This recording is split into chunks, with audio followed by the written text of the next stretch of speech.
Hi, welcome back guys. This is your friend, the MHA What If with another fanfiction. This is the first part of What If Deku Was Reborn with a System? All credits for this video go to their respective authors, so please support the real author. Check out the link in the description for more details. Please give this video a like and subscribe to the channel if you want more videos like this. Now let's get into the fanfic. The flames crackle. The sounds of women and children screaming echo through the streets, now devoid of life. The sound of the buildings around me crumbling. The sound of those monsters, the Nomu, growing nearer. They're all drowned out by the ringing in my ears. Only a single thought dominates my mind as I run forward, past the bodies of pro-heroes and civilians alike as I attempt to survive this awful nightmare. I almost convinced myself that I'd just wake up in bed, get ready for a miserable day at work, and everything would be fine. But then I remember a man who thought the same thing, just before he jumped out of the office window. That man, who was now lying splattered on the pavement, was my evil and abusive boss who worked me to near death every day. And now the dreams, ideals, memories, the entire existence of that horrible man is burned onto one single image in my brain, a single image of a body in a pool of blood. That's all he is now. I don't want to end up like that. I turn down an alleyway to escape the death that has caught the people near me and come out onto a main street. The sky is blanketed in black smoke, the horizon a fiery orange. Crashed cars litter the street and rubble from all the chaos of the fight. Whatever pro-heroes who haven't died are slowly being picked off, one by one. And then I spotted her. A young girl, probably no more than 8 years old, is clutching a teddy bear in her left hand while trying to shake her parent awake with her other hand. Either she doesn't realize her father is dead, or she doesn't want to. I was caught off guard by this sight and momentarily stopped moving, only to see a Nomu come up behind her to finish off the last of her bloodline. She turns around, thick streams of tears coming out of her eyes, screaming in both fear and despair. And before I even had time to process the situation, my foot was already pushing off the pavement. My body moved on its own, the instinct of survival long gone as I sought to protect the child in front of me. I pushed her out of the way as hard as I could, just barely grazing the Nomu's fist as it got stuck in the wall of a building. But that's all it took. I'm comforting the girl, telling her it'll be all right, and then she looks at me and screams. On the ground behind her is my arm, still leaking blood. The adrenaline in my body kept me from feeling the pain, but not that I'd noticed it, it hurt like hell. The Nomu is free and getting ready to chase us, so I lead the little girl into the alleyway and through a fence, closing and barricading the door behind her.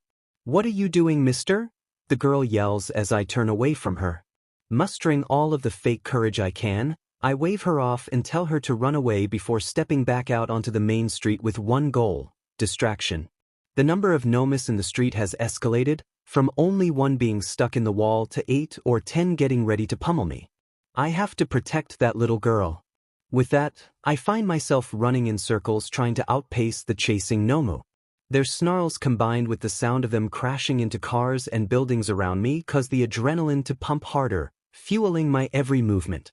But adrenaline can only get me so far as my weak body gives out on me, my legs buckling underneath me and sending me to the pavement with a hard crash. Within a single second, the Nomu are already on top of me, punching and stomping on me relentlessly. I'm already dead to rights, and yet they don't kill me, almost like their only goal is to cause suffering. Blood spews out of my mouth, drowning out my screams. Bloody tears escape from my eyes as my vision finally begins to fade. And then, I hear a woman yell out from somewhere to my right. "Hey shitheads! Pick on someone your own size," the woman yells. Suddenly, a flash of white kicks the Nomu off of me and into a nearby building, causing the apartment complex to collapse. The woman approached me with a grim look on her face. It takes all my energy to turn my eyes to look at her, but it's worth it. One of my favorite heroes, the rabbit hero, Mirko. Her beautiful, light brown skin clashed against her white outfit and white hair, her usual smug grin replaced by a mix of sadness and anger. The tips of her rabbit ears are practically resting on the top of her head, showing her sadness. I was fighting Nomu when a girl came running up to me, yelling about some man who saved her. Was that you? I tried to speak, but the words died in my dry mouth, so I just nodded my head weakly. You did good. You were too weak to take on the Nomu, and yet you still saved that girl. You should be proud. Mirko looked away in shame at the sight of me coughing up blood. All of a sudden, pleas for help echoed through the streets, a group of survivors yelling desperately for salvation. Mirko's ears shot up at the sound before she looked down at me. Go be a hero, I said weakly. She nodded before a look of anger and determination appeared on her face as she jumped away. And then I was alone, dying in a puddle of my blood in the street like roadkill. A pathetic ending fitting the pathetic life I lived. Being born quirkless in a world of superpowers means you don't get many chances to rise on the social ladder. Years of bullying from everyone around me made me weak and insecure. My dreams of being a hero died when I entered that office building for an interview. My days were spent at my desk, mindlessly typing away at my keyboard while my asshole boss yelled at me constantly. Time seemed to slow down in that instant as memories from my life began to play in front of me like a movie. Memories of being bullied in school, the adults turning a blind eye because of my quirklessness. Whenever I would come home, my mom would be there waiting for me. And every day she would burst out crying and hugging me when she saw the bruises on my body and face. I have a distinct memory of my mother breaking down in the kitchen when she thought I had already left for school. Seeing her love and sadness gave me mixed emotions, but what happened next nearly broke me completely. What I saw next was the memory of my mother's final words the night before she slipped into a coma.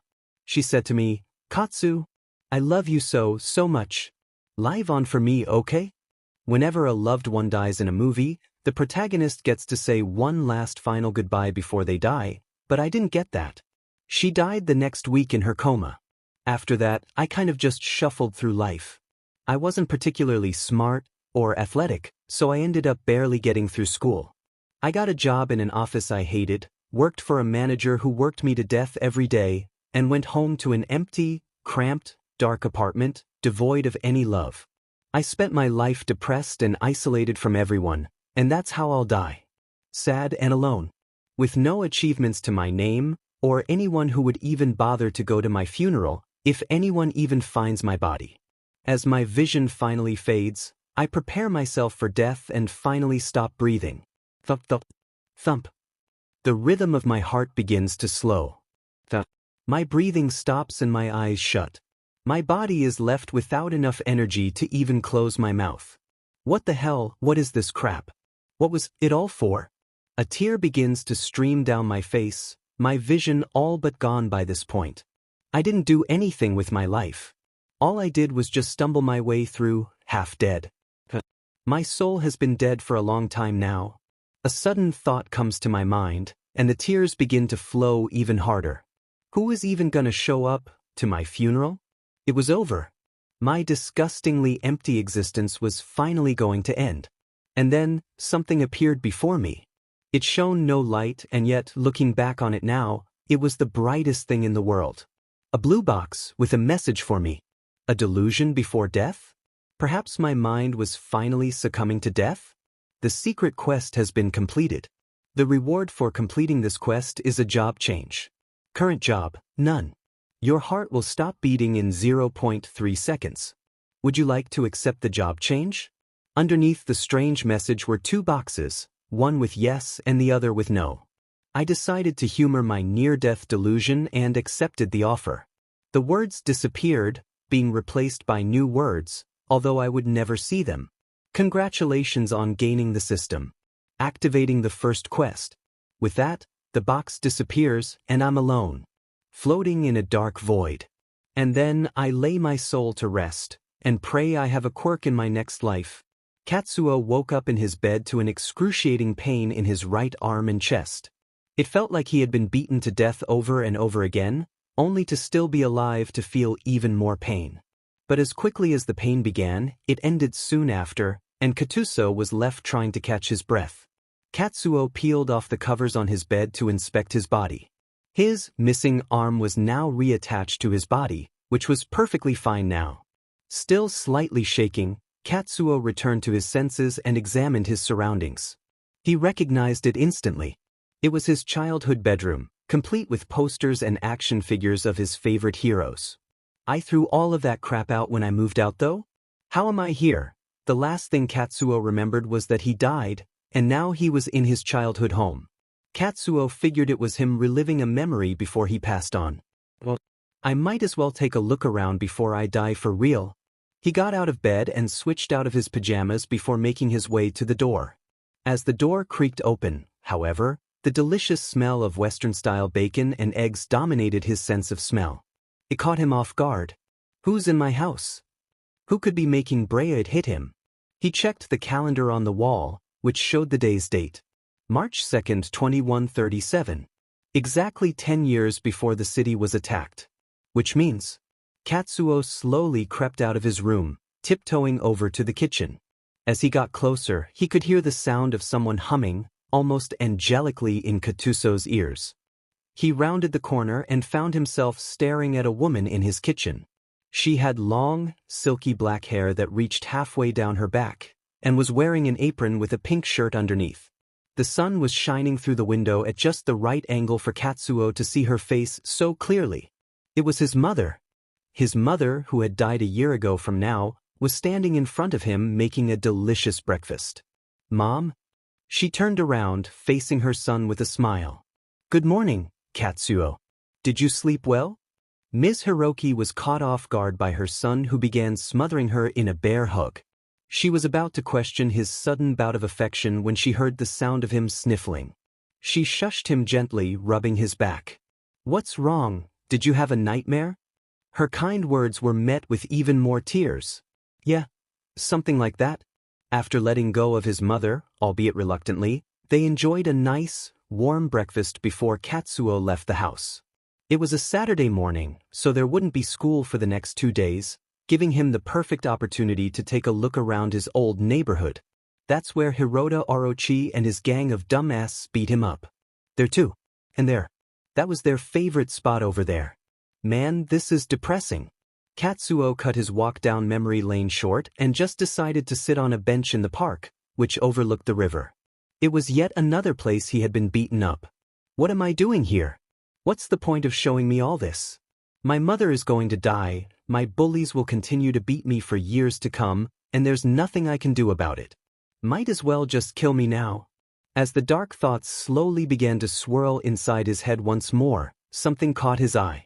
A blue box with white letters was in front of him. It was real. A quest has been activated. Title, Ties That Bind. Quest type, Normal. Description, the system has chosen you to inherit the power of a god, but first you must overcome the ties that bind you to the ground. First objective, save your mother's life. Reward, 2,000 experience points. The result of failure, Hiroki Imiko's death. Time limit, 33 days. Katsuo stared at the words in front of him for a few moments.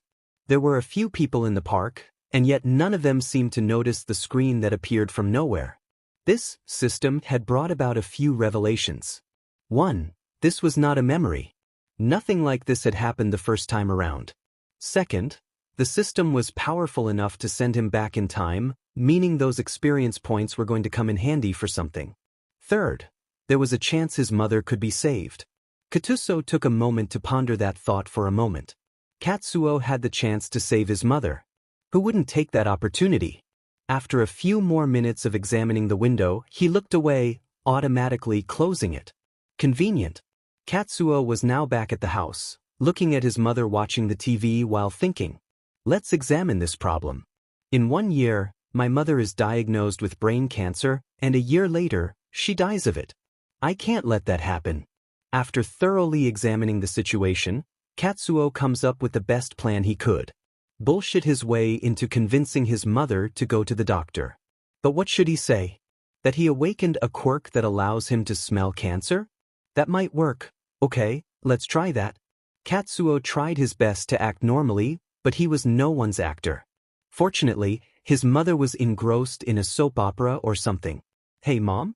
I think I might have developed a quirk. Katsuo waited with bated breath as he watched his mom slowly turn to him before jumping up and hugging him while crying. My baby. I'm so happy for you. Katsuo looked down in subtle disgust as his mom's snot was getting all over his shirt, but he let it slide because she was so awesome. "So what is it?" she asked, looking at him with a smile on his face. Katsuo cleared his throat before speaking. "I gotta sniff out cancer." Katsuo waited for his mother's reaction. She was confused at first, but that look soon changed to one of joy. "That's awesome. You can help so many people with that. Now for the hard part. The thing is, after I discovered this new quirk of mine, your smell changed?" Ms. Hiroki's smile faded. "Oh," was all she could say as she sat back down. "You need to go to the doctor." Ms. Hiroki looked up at her son. His face was dead serious, and his eyes were full of both sadness and determination.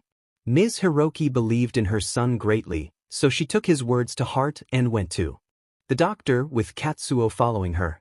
Soon, they were at the hospital, and the doctors began examining Ms. Hiroki. The wait was maddening.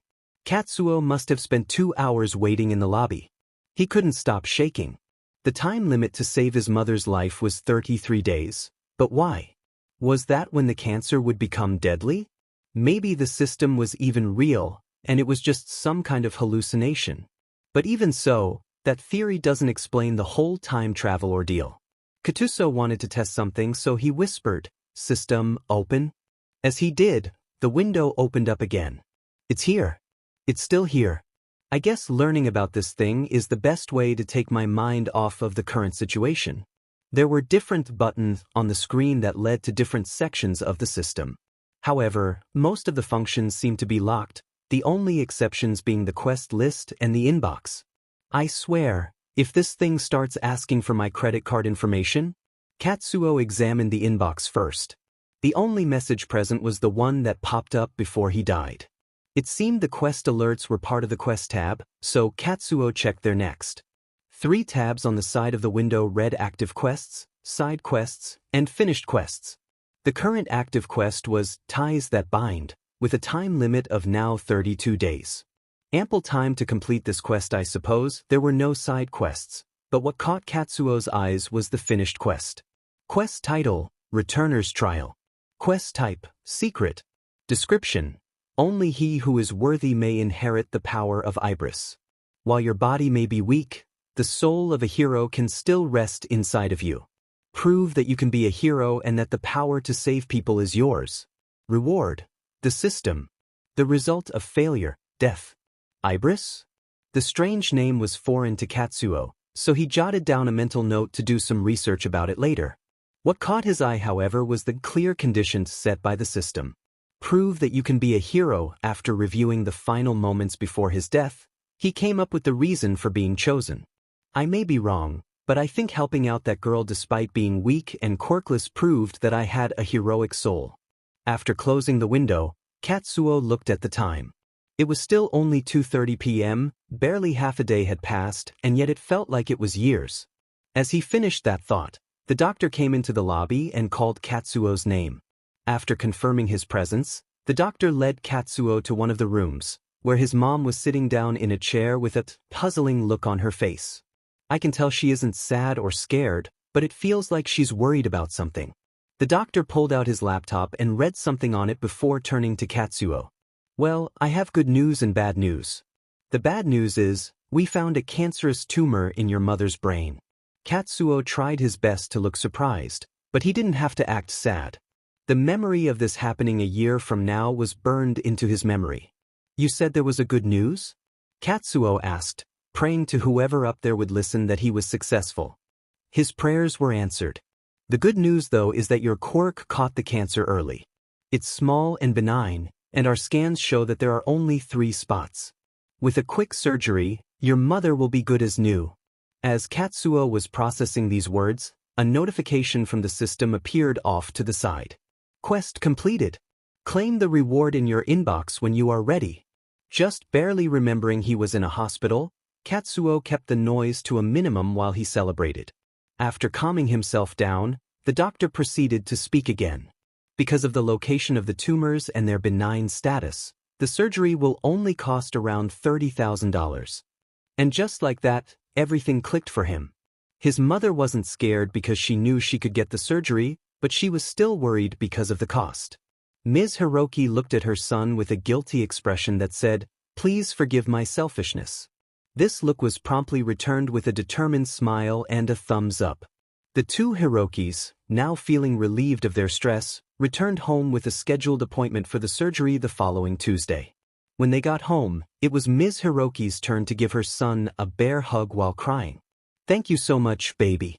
If it weren't for you, I might not have found that cancer in time. You're my hero." Katsuo simply smiled and hugged her back before telling her to get some rest. The day's stress had accumulated, and they both needed to take an 8-hour breather. After his mother was tucked away in bed for the night, Katsuo retreated to his own bedroom. That bedroom, which used to hold the memories of him crying into his blanket after his mom died, was once again a place of relaxation and safety for him. As he got down into his bed to sleep, he remembered the notification from the hospital room talking about checking his inbox. "It's whatever. I'll check it first thing in the morning. Just gotta sleep." And with that final thought, Katsuo drifted off into slumber. It was the first time in a while that no nightmares found him. His dream was peaceful, but things were not going to be easy from then on. Beep, beep, beep, beep, beep. The sound of his alarm clock wakes Katsuo up to a beautiful Sunday morning, but he's having none of it. In a half-awake stupor, he reaches for the wall socket, unplugs his alarm clock, and throws it at the pillow he taped to the wall yesterday for this exact moment. For the next minute or so, Katsuo just sat on the side of the bed, staring at the wall while thinking of nothing in particular. I should get moving now. That morning was normal, or at least it would have been if Katsuo wasn't from the future. Even so, he was able to enjoy a hearty meal with his mother before departing for the morning. It was a lazy Sunday morning, and after everyone was at their jobs, the streets quieted down, or at least as much as they could in a city. After going back to the park and sitting back down on the same bench from before, Katsuo opened the inbox and took a look inside. Just as the system had said the day before, a new message appeared at the top of the list, titled Important. After clicking on it, a new window opened with the following message. Now that you are accustomed to the quest system, it is time to unlock a new feature, the player menu. This menu will allow you to view your current stats, your current progress toward leveling up, your equipped items, skills, as well as the amount of system coins you have. After claiming your experience points, navigate to the player menu to learn about it in greater detail. Okay, that creates more questions than it answered, but let's hope it's able to explain what the coins thing is. After claiming the XP, yet another window opened. It was a level up screen, telling Katsuo that he had leveled up to LV2. At the bottom of the screen, it showed what rewards Katsuo had earned from leveling up. Unfortunately, the only thing he had gotten was the player menu. After finding his way back to the main menu and pressing the button labeled Player, which also seemed to have a silhouette of his face on it, multiple arrows connected to various boxes appeared across the screen. Stat Chart displays your current strength in multiple categories. These categories include strength, endurance, agility, intelligence, and perception. Every stat will rise by 5 points after every time the player levels up. Skill List. This shows all of the skills available to the player. A skill is a special attack that does more damage than a basic attack. Skills can be used in combination with other skills, creating combo moves. All skills have varying amounts of mana and cooldown needed to use them. Unlock skills by either defeating bosses or unlocking them through job change quests. Progress bar shows the amount of experience needed to level up, as well as the current amount of experience accumulated in numbers. Below those numbers is a bar that indicates how close the player is to leveling up. Job. Owning a job unlocks certain skills for the player to acquire, as well as boosts stats without using stat points. A job change quest will need to be completed before the player can accept the job. Weapon slots. 2 weapons can be equipped at one time, allowing them to be summoned out of the air when needed. Now that you have learned about the player menu and everything included within, it is time to learn about how to efficiently level up. There are a few methods. 1. When someone asks for help, a quest will be generated with the parameters to complete the quest. This method rewards small experience. 2. Completing boss quests. The quests will require that you defeat an enemy much stronger than you. This rewards high amounts of experience. 3. Clear scenarios. Scenarios will unlock as level up and can be used to kill monsters for experience. The higher level scenarios have stronger monsters that grant more experience upon killing them. With that, the system finally stops showing messages and allows Katsuo to take a breather. That was a lot of information at once. Time to experiment. Getting off of the bench, he made his way back to the house, taking a kitchen knife out of the drawer and holding it in his hand while opening the player menu. As he pressed the plus sign on one of the weapon slots, a list of available weapons appeared, with the only one being the kitchen knife. I hate to be that guy, but I hope I won't have to use this. I'll just keep it here for now. As he confirmed the knife as his weapon, he disappeared from his hand, vanishing into thin air. Dumbfounded, he looked to see if he dropped it, only for it to appear back in his hand when he wanted it back. After that interesting display, Katsuo resigned himself to the couch where he thought of his next move. I absolutely need to get stronger before tomorrow. What's the best way to level up again? Remembering the answer, Katsuo opens up the Scenarios tab and takes a look inside. All of the scenarios have been grayed out, except for one that reads, Player of the Dead. There's no description, no difficulty level, no suggested power level, just the start button. Desperate for XP and willing to try anything, Katsuo grips the knife in his hand and presses the button that would change his life forever. Now beginning scenario, Player of the Dead. The feeling of being transported into the scenario was strange. Katsuo's eyes grew heavy, and as closed them, he could feel the air around him change. It felt colder and musty, like how the house smelled when he and his mom returned from a vacation.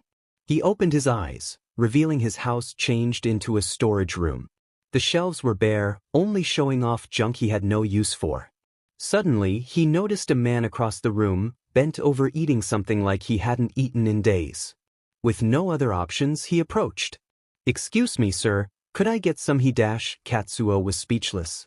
He couldn't see what the man was eating due to the darkness of the room, but now that his eyes adjusted, he saw the body of a female office worker, her cold, dead eyes bearing into Katsuo's soul. What the hell?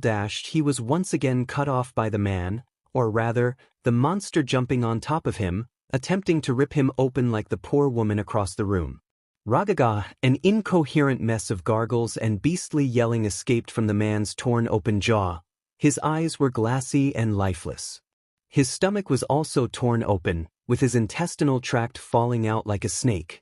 Coming to a sudden realization about his problem, Katsuo summoned the knife back into his hand and drove it into the side of the monster's head, a sickening schlicht coming from the now limp monster above him. Breathing heavily, Katsuo threw the body off of him, standing up and nearly barfing when he got a look at the blood all over him. After the sight mixed with the smell, however, he couldn't take it anymore and threw up his hearty breakfast. After cleansing both his stomach and soul, Katsuo looked up to an alert from the system. He had gained XP from killing the zombie and leveled up. It felt strange, like his body had gotten lighter and his mind clearer. He punched the air in front of him, noticing his punch felt heavier. As he was about to test his jump height, he heard more snarls coming from the ground. He looked at the man, whose mouth wasn't moving. Horrified, he looked at the woman, who was getting up while staring at him. Ah, damn it! The woman lunged at him as well, but one simple swing with the knife had cut halfway through her head this time, getting wedged inside. He was stronger now. After wiggling the knife loose, his sudden urge to release even more of his breakfast is interrupted by the system giving him more XP for killing the office lady. However, it wasn't enough to advance. If I want to level up, I need to kill more of those things. They're not human. They are not human.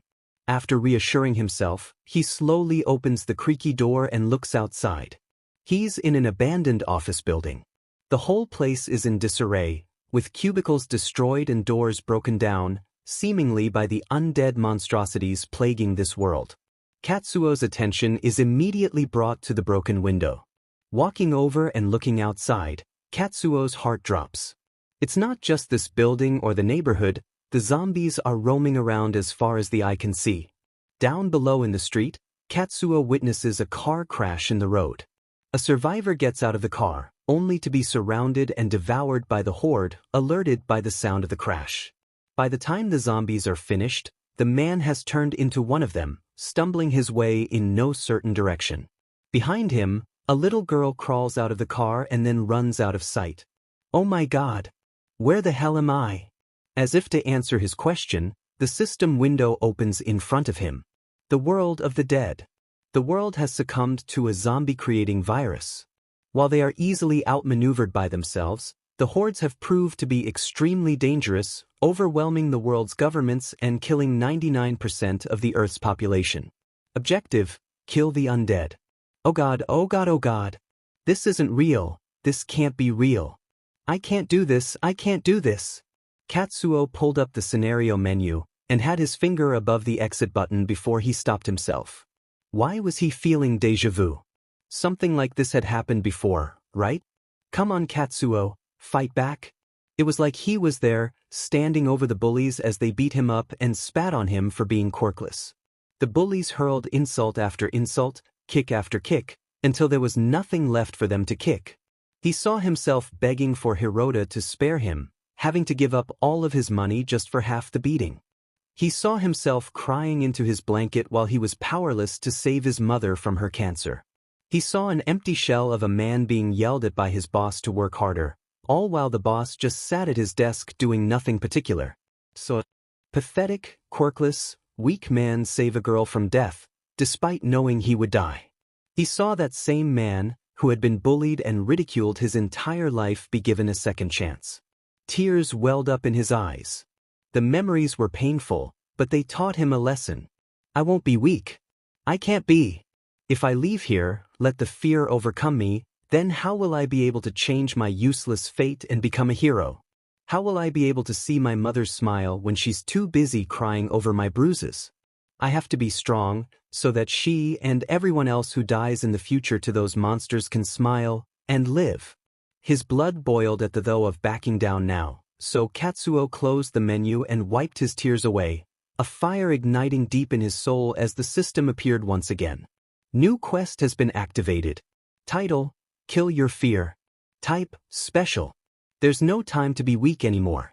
In order to preserve the smiles of everyone in the world, you must become the strongest being. Requirement: kill 100 zombies. Reward: new skill. Level up. Level up. Level up. Notifications of advancement surround Katsuo, heralding death for anything in his way. Determination and a desire to live guide his blade through the heads of the zombies in his way. With every level up, his movements get quicker, his mind gets clearer, leading him to his objective, the Horde. A massive collective of zombies in the city center. Where others would see imminent danger, Katsuo saw an opportunity. He already knew what would happen if he didn't get stronger now. The same thing that happened 10 years from now, a pathetic ending. But he couldn't let that happen now, so he sliced and sliced and sliced until his arm grew tired and his blade grew dull. Level up. Level up. Level up. The rate at which he was advancing was decreasing. The amount of XP needed simply couldn't be met with simply killing zombies anymore. But he did it. The quest was cleared. The system congratulated him, but he felt something was off, like a piece of him was missing. His innocence. He looked around him. Dead bold eyes were piled up, their blood soaking into the ground. They were already dead, monsters who hunted the innocent just like the Nomu. But they still looked human, and that bothered Katsuo. Don't think about it. Not yet. Seeing that his work was done here, Katsuo returned to the scenario menu and pressed the exit button. He was back in his kitchen. The clock on the wall showed Katsuo that not even 10 minutes had passed. The blood on his clothes and knife was gone, but the knife itself was still heavily damaged. Looks like I owe Mom a new kitchen knife. I'll have to think about. As Katsuo fell to the ground and heard his mother coming his way, he came to a realization. Must have been more tired than I thought. Okay class, settle down now, I'm taking roll. The teacher stands at the front of the classroom, looking at all the students individually to confirm their presence. Hanamura, Hayes, Minami, Hiroki. Wait, where's Hiroki at? Confused, the teacher begins flipping through his notes, trying to find some kind of absence form before finally finding it. Ah yes, I remember now, he's in the hospital. As he returns to taking roll, the class begins whispering to each other excitedly. Things like, you think he's dead? Or maybe he finally threw himself out of a window? All ended by snickering before coming up with something even worse. The teacher hears this, a look of distaste plaguing his visage before a student speaks up. "Excuse me, sir, but what happened?" He wipes the look of disgust off his face before looking up at the girl who asked him. It's obvious that she, as well as the other students, are hoping that Hiroki never comes back. Children can be so cruel. He thinks to himself before answering her question. He awakened his quirk and worked himself to exhaustion training with it. I dunno. With that, the quiet becomes silent, their hopes of never seeing that quirkless loser dashed. But then, the heckling continues in a new form. "Whatever, I bet his quirk is super weak," one girl said. "Yeah, I bet all he can do is stretch his fingers or something," another one said. The look of disgust returned to the teacher's face as he finished roll and began class. Little did anyone know, the school's delinquents were planning something.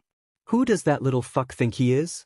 One of them said, snickering to his friend who responded, "We should teach him a lesson, right, Orochi?" The two boys turned to their leader, the most feared delinquent in the prefecture, who showed off his wicked grin as he spoke. "I don't know about you guys, but I'm itching to beat that little shit's face into the ground. Next time he comes to school, we'll show him who the predators are, and who their prey will always be." Katsuo awoke to a white-tiled ceiling, in a bed he didn't recognize. An unfamiliar ceiling? He sat up slowly, taking in his surroundings. He was almost scared he had somehow gone back to the future, but fortunately, that wasn't the case. His hands still looked like those of a teenager. Soon, he noticed his mother beside him, the red around her eyes telling him that she had been crying.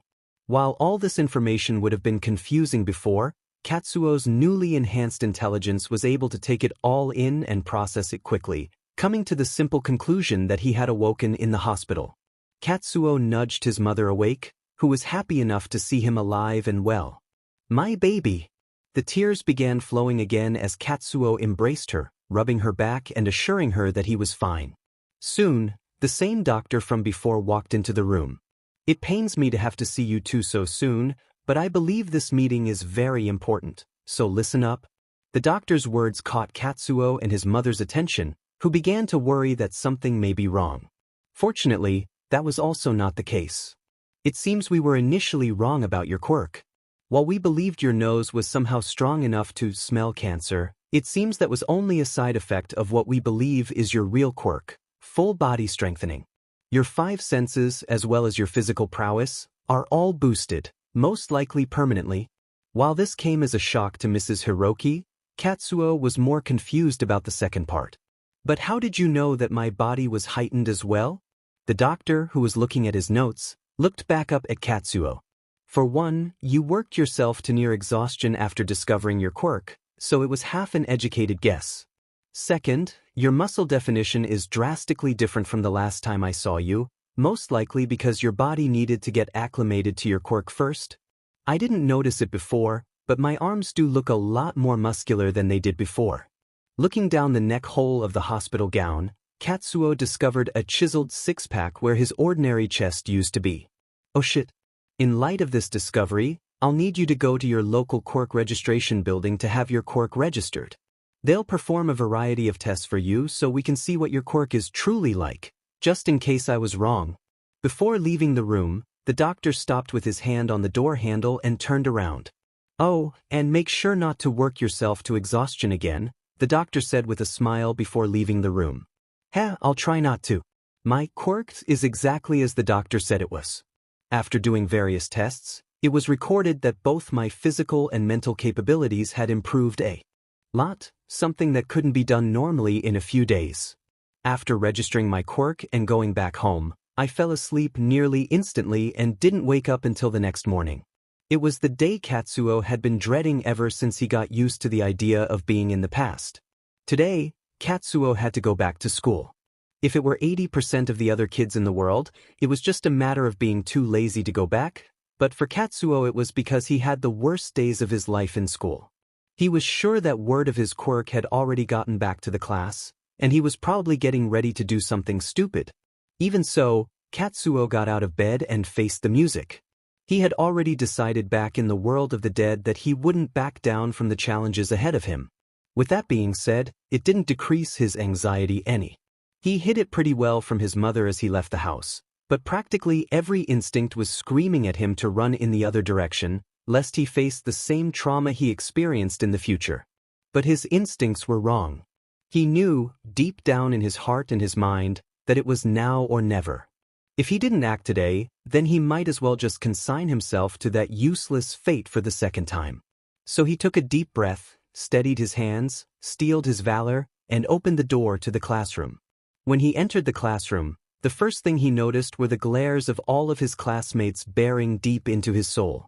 He could practically hear them telling him to screw off and other stuff he didn't care to think about. He simply ignored them and took his seat by the window. Normally, he would be screwed because he couldn't remember where he sat, but every other seat was already taken, so it didn't matter much. Any plan of flying under the radar for now went completely out the window. Excited by the prospect of being able to answer any question about the material they learned perfectly, Katsuo slowly drew the avarice of his classmates as he answered every question they couldn't. By the time school was over, Katsuo had already proven himself to be a force to be reckoned with in the academic world. He also outclassed all of the athletes during gym, showing off his new strength and agility. All in all, the king of delinquents was furious. Who does this fuck-up of a human think he is? I'll show him the trash he really is.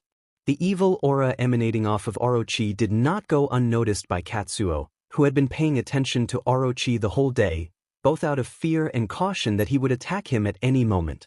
So of course, when Orochi's gang of dumbasses punched him in the back of the head and dragged him behind the school, Katsuo wasn't surprised. The light from the sun, being blocked by the school building, does not reach Katsuo.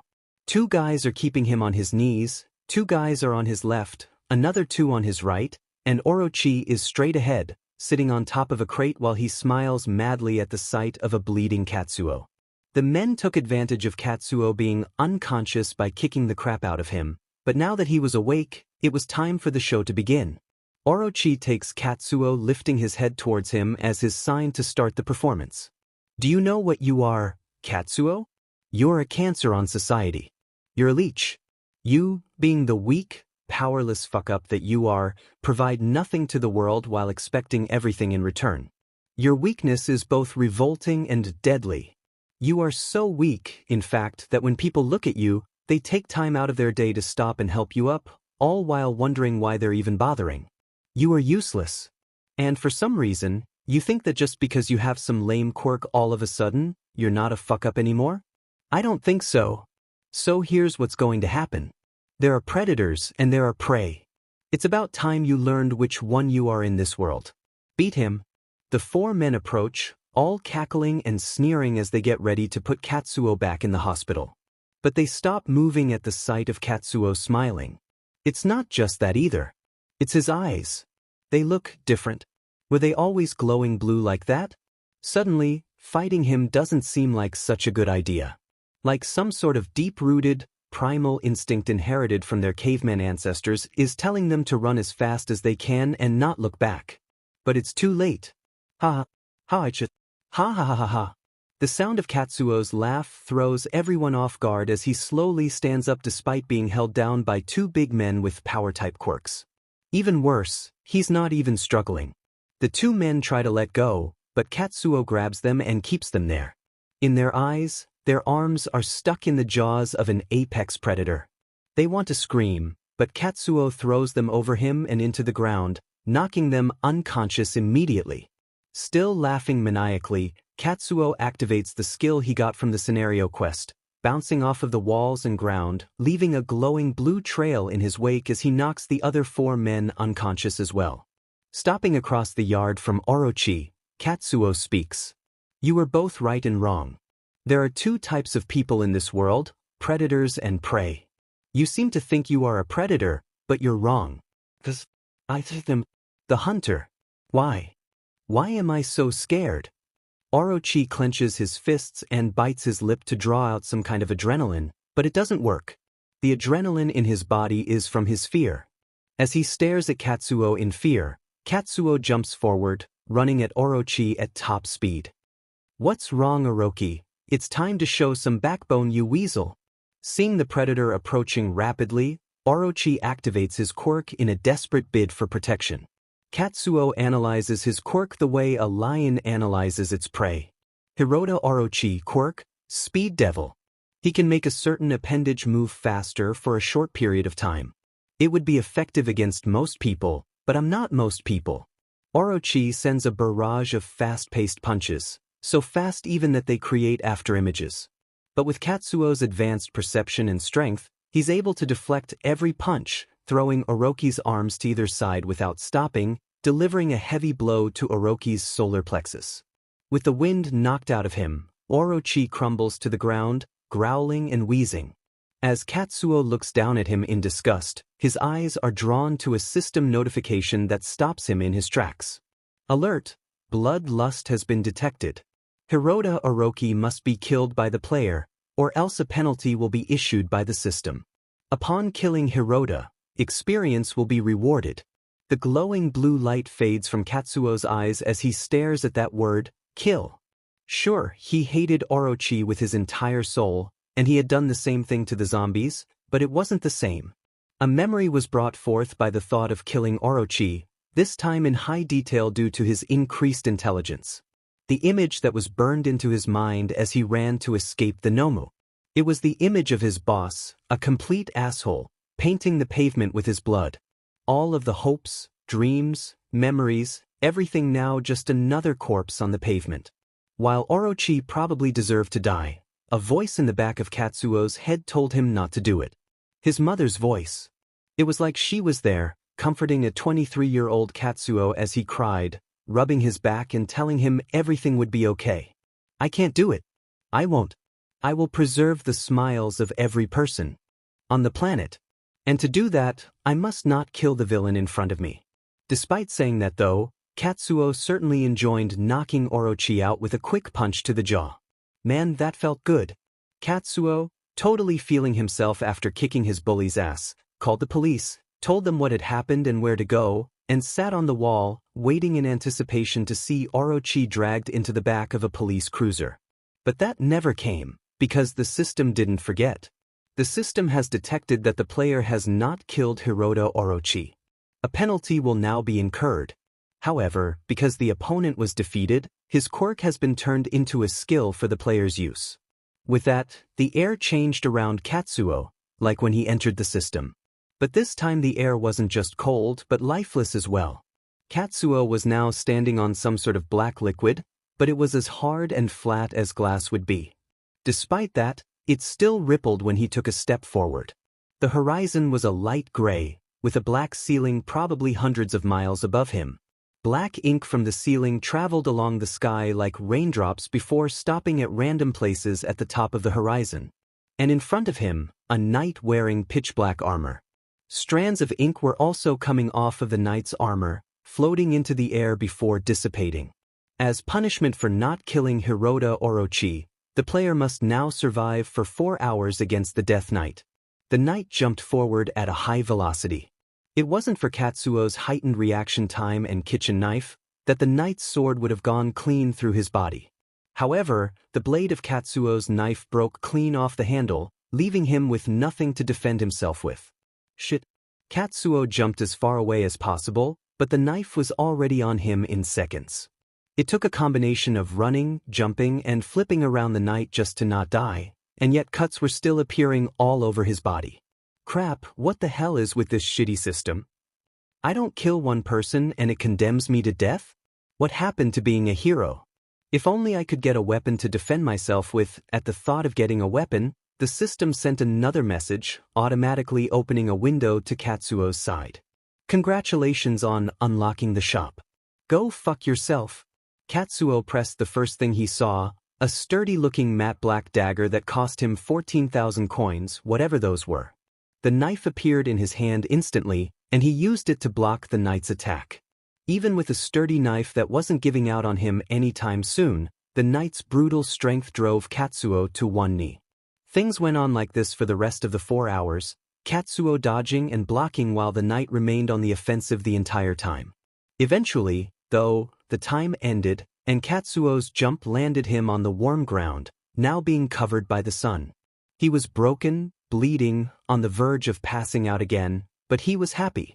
He had survived not only his encounter with the bullies who made his life hell for the next several years but also a Death Knights who could have killed him with one swing. If he had learned anything today, it was that he was stronger and that he could get even stronger, but he also wasn't the strongest. It was a lesson in humility, and Katsuo was grateful for it. Seeing the sun close to its final descent for the day, Katsuo made his way back home, ready for rest and relaxation, but not for the conversation he was going to have with his mom about the cuts and bruises. I should find out what happened to Orochi. I know the police probably got him after I left, but it'll be funny to see what other crimes he gets busted for. At the happy thought of seeing Orochi's ugly mug on the evening news, Katsuo saw something strange ahead of him. Under the bridge going over the river was a young boy, and some kind of sludge monster. It was clear to anyone with half a brain that the boy was being attacked by the sludge monster, so Katsuo jumped into action. Remember, don't get cocky. He summoned his dagger and used the tight space to his advantage, cutting through the sludge rapidly using the jump barrage skill. After successfully dispatching the villain, Katsuo helped the young boy up. They were the same age, with the boy having green hair and emerald eyes that just screamed insecurity. "You alright? That looked rough." Looking down in embarrassment, the young boy spoke up. "Why yeah, I'm fine. Thanks for the help." And then, like some kind of switch flipped in his head, Broccoli Head got excited and started rambling into Katsuo's face. "That was so cool. What's your quirk? How did you do that?"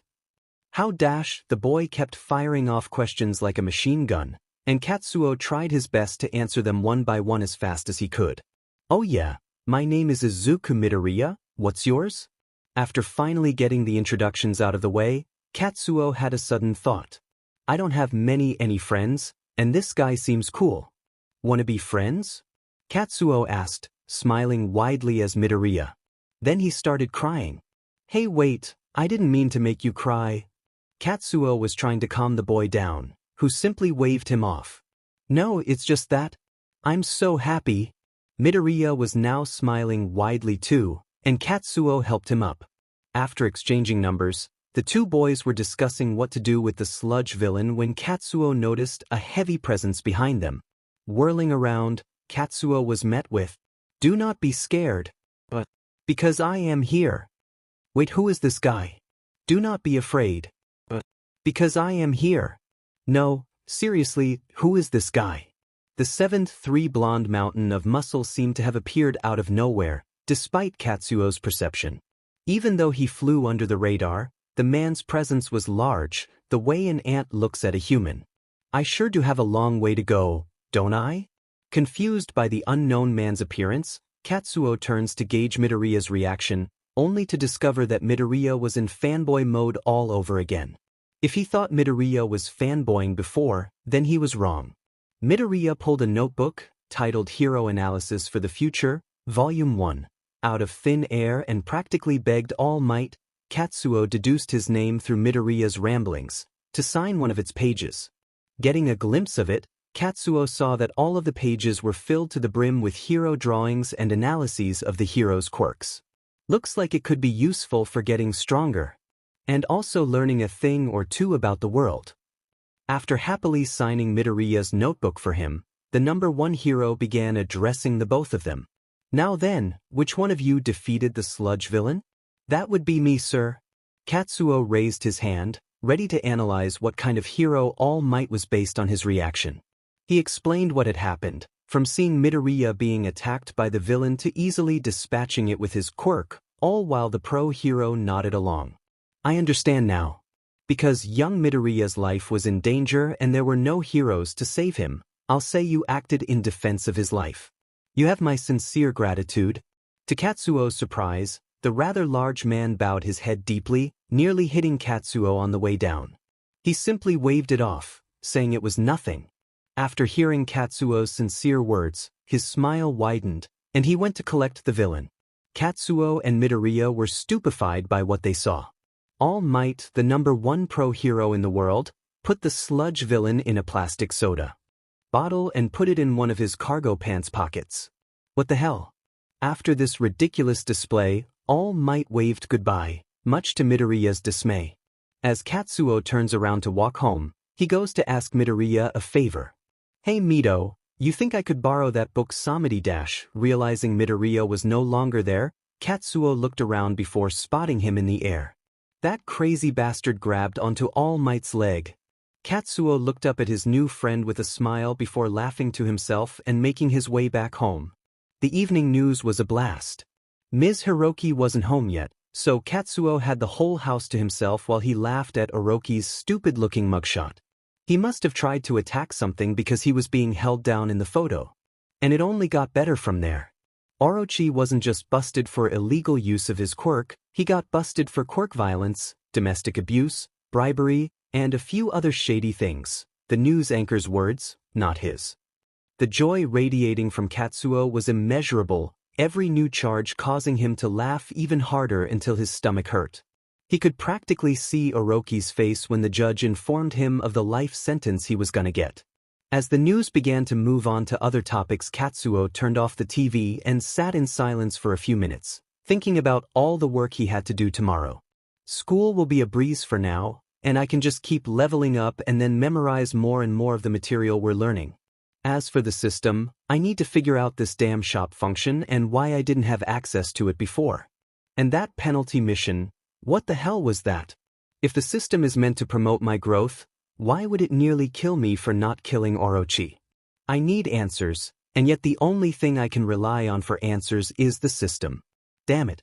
Maybe Katsuo's thoughts were cut short by a gasp and the sound of groceries landing on the floor. He turned around to see his mother crying, then put a hand up to his face. Damn it again, I forgot about my wounds. Ms. Hiroki took Katsuo in her warm embrace, smothering him while still crying. Between the breaths for air and sniffles of the nose, Katsuo could make out that she was asking him if he was okay. Before, Katsuo wouldn't have been able to respond truthfully, but now he was certain, or at least kind of certain. "Yeah mom, I'll be fine. Besides, you should see the other guy." He and his mom had a quick laugh before they went to cook another yummy dinner for the two of them. Afterward, Katsuo's body couldn't last much longer, so he found himself dragging his body into the bed to get some much-deserved shut-eye. And yet, Katsuo couldn't take that extra step to fall asleep. His eyes, still half closed from the drowsiness of exhaustion, couldn't close as he thought about everything he had been through. Every time he thought of the system, he felt a sense of unease or unrest. Eventually, though, all of those thoughts melted away as he finally shut his eyes for the night. The next was relatively simple. Katsuo excelled in classes now due to his increased intelligence, so he spent the time in the classroom looking through the shop while his mind automatically absorbed the lecture like a sponge.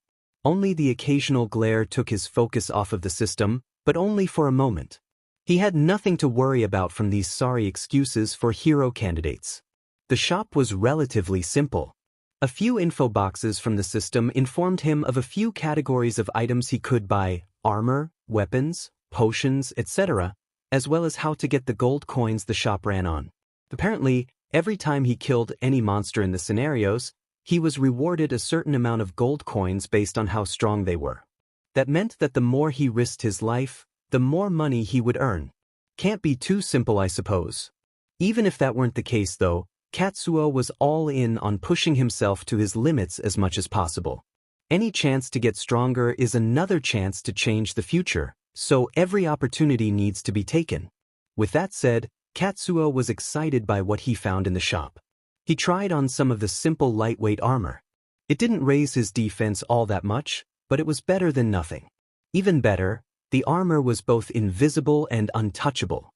When Katsuo touched his chest where the chest plate was, all he felt was his own shirt. Must only block hostile attacks then? Aside from armor, there was also a weapons tab. Katsuo liked the feel of the dagger, so he decided to keep it for now, but some of the daggers in the shop just looked downright awesome. Not only were they all stylish, but they increased his damage by massive amounts, some of them even dealing 10x the base damage. Katsuo, who was still in class, had to contain his excitement at the thought of buying one of these things. Looking at the price, he found a modest price point of 500,000 system coins. Katsuo wasn't as excited anymore. He only had 7,000 after buying the lightweight armor set, which cost 3,000.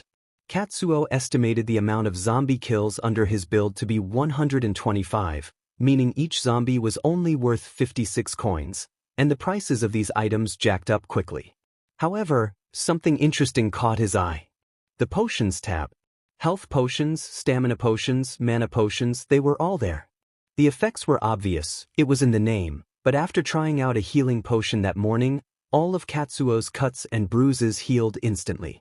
It wasn't a cure-all by any means, a few of the deeper cuts were still there and would probably leave scars, but everything else was fair game. Ms. Hiroki cried, again, this time out of happiness. In order to get out of telling her about the system, he didn't want to worry her any more than she already was. Katsuo lied and told her that it was a part of his quirk as much as he hated to do it. I know she won't like it, but I'll tell her about the system once I become the strongest and can protect her smile. Once class was finally out of the way, it was time to enact his plan. Needing all of the available time he could get, Katsuo used his noggin to come up with a plan to get out of having to go to school. Study like hell. The plan was for him to use his increased intelligence to memorize a bunch of math, science, history, etc., and then use those memories to skip the last grade of middle school. It would require a lot of work, finding and looking at every page in all those books, but it would be worth it if Katsuo could find more time to level up. So after class ended and everyone was going home for the day, Katsuo found himself outside of the vice principal's office.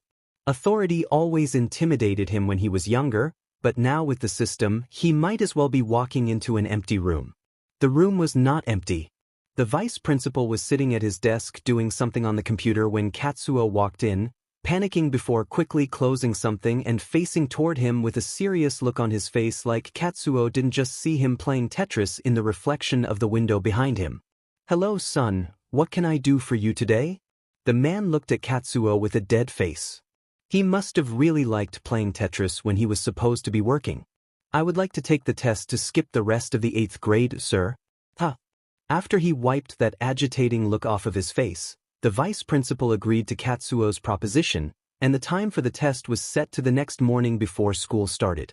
After leaving school and walking back home, Katsuo found himself lost in thought about what to do next.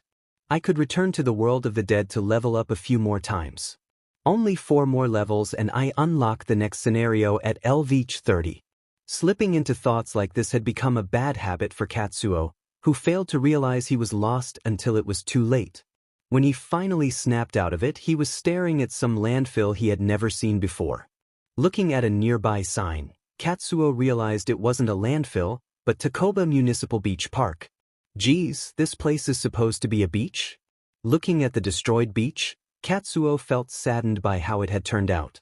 Piles of junk were scattered everywhere, some as high as 12 feet in the air. Somebody should certainly do something about this. Katsuo began pondering a thought in his mind, the gears beginning to spin as he formulated a theory. Maybe a hero isn't just someone who saves lives, anyone can do that.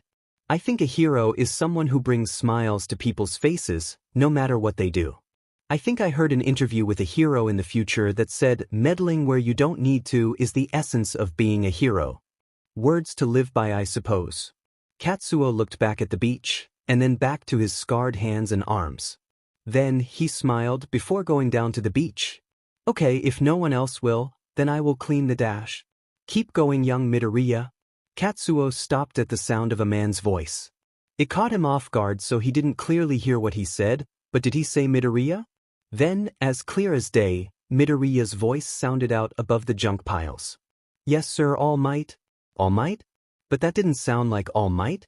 Katsuo began to creep forward, careful to not step on anything and alert the two to his presence. From behind one of the trash towers, Katsuo spotted Midoriya and a frail man, probably in his 40s, who was encouraging Midoriya as he pulled a fridge along the sand. Just as Katsuo was about to save Midoriya from the obvious scammer, Katsuo stopped once again. He felt the same feeling from before when All Might appeared behind the two boys under the bridge. It lacked the same power, but the same feeling of good and justice was emanating from the man. And then right on cue, the frail old man let out a cloud of steam, emerging as the 7th monstrosity Katsuo had seen before. The transformation only lasted long enough for him to say something encouraging before he transformed back, but that was all Katsuo needed.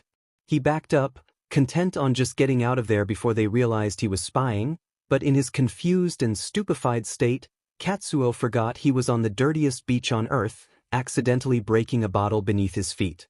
"Who goes there?" All Might yelled, Midoriya yelping in surprise. Katsuo stuck his head out, waving his hand a bit as a greeting and stepping forward from behind the trash. "Hello, guys." His nervous smile betrayed him, showcasing his fear that All Might would silence him. Ah, damn it. Katsuo wasn't sure why Midoriya trusted him so much. When All Might was thinking of how to proceed now that I knew his secret, Midoriya stepped up and assured him I wasn't bad. Again, it confused Katsuo, seeming as how they were only friends for around 24 hours at this point. Still, it was nice having a friend who would go out of their way for him like that. It was a nice change of pace from getting beaten up every day. All Might sighed, knowing he couldn't, and shouldn't, threaten a child into silence, and then spoke up. "Well, if young Midoriya here thinks you're trustworthy, then I suppose I should explain what's going on here." Katsuo, seeing All Might take a deep breath before speaking, knew he was in for a long ride and sat down where there weren't shards of glass. The story was wrong, but entertaining nonetheless.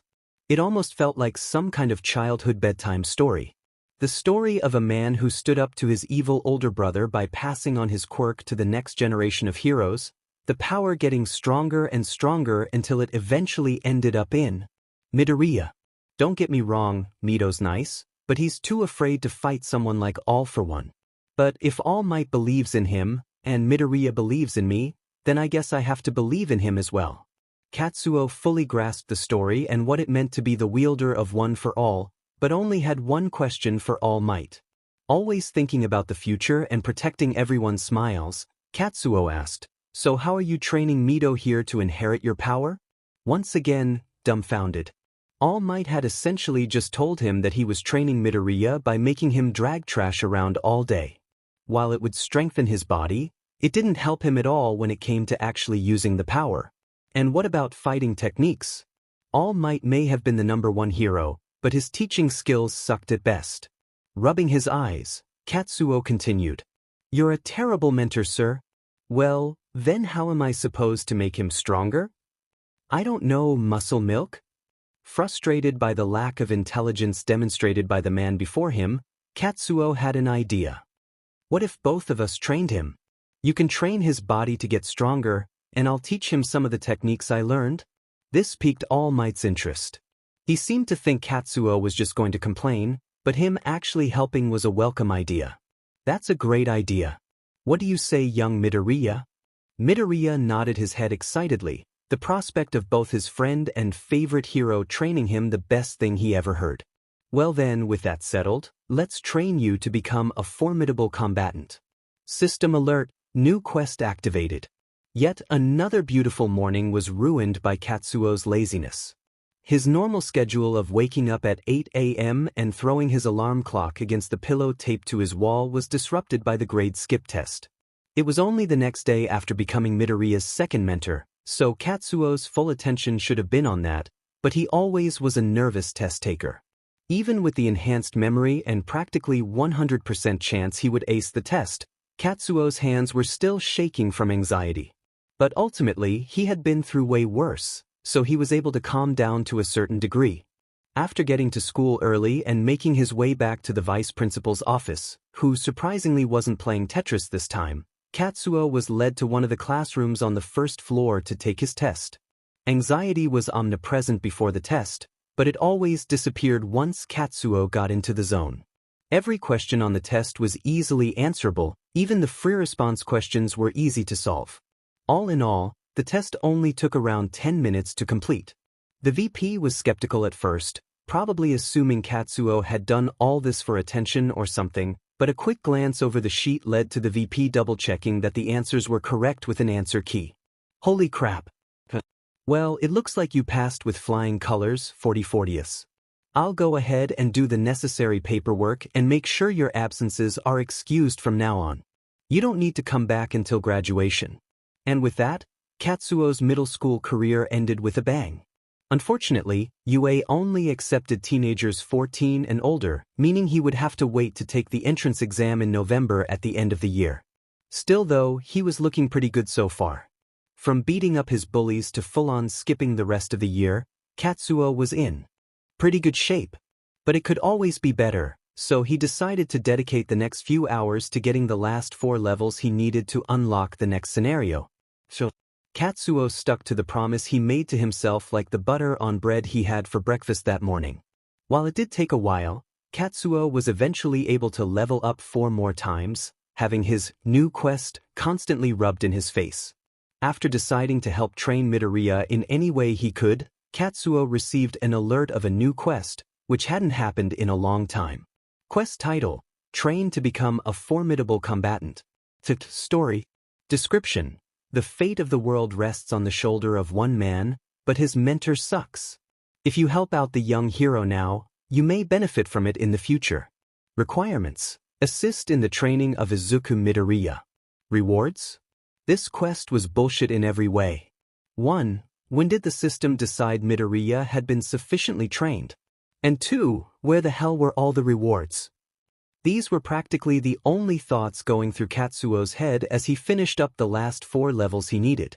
Navigating his way back to the scenario tab, he clicked on the next scenario, which was no longer grayed out. This one was different from the first scenario, this time having a description. Scenario title: Tower of Dungeons.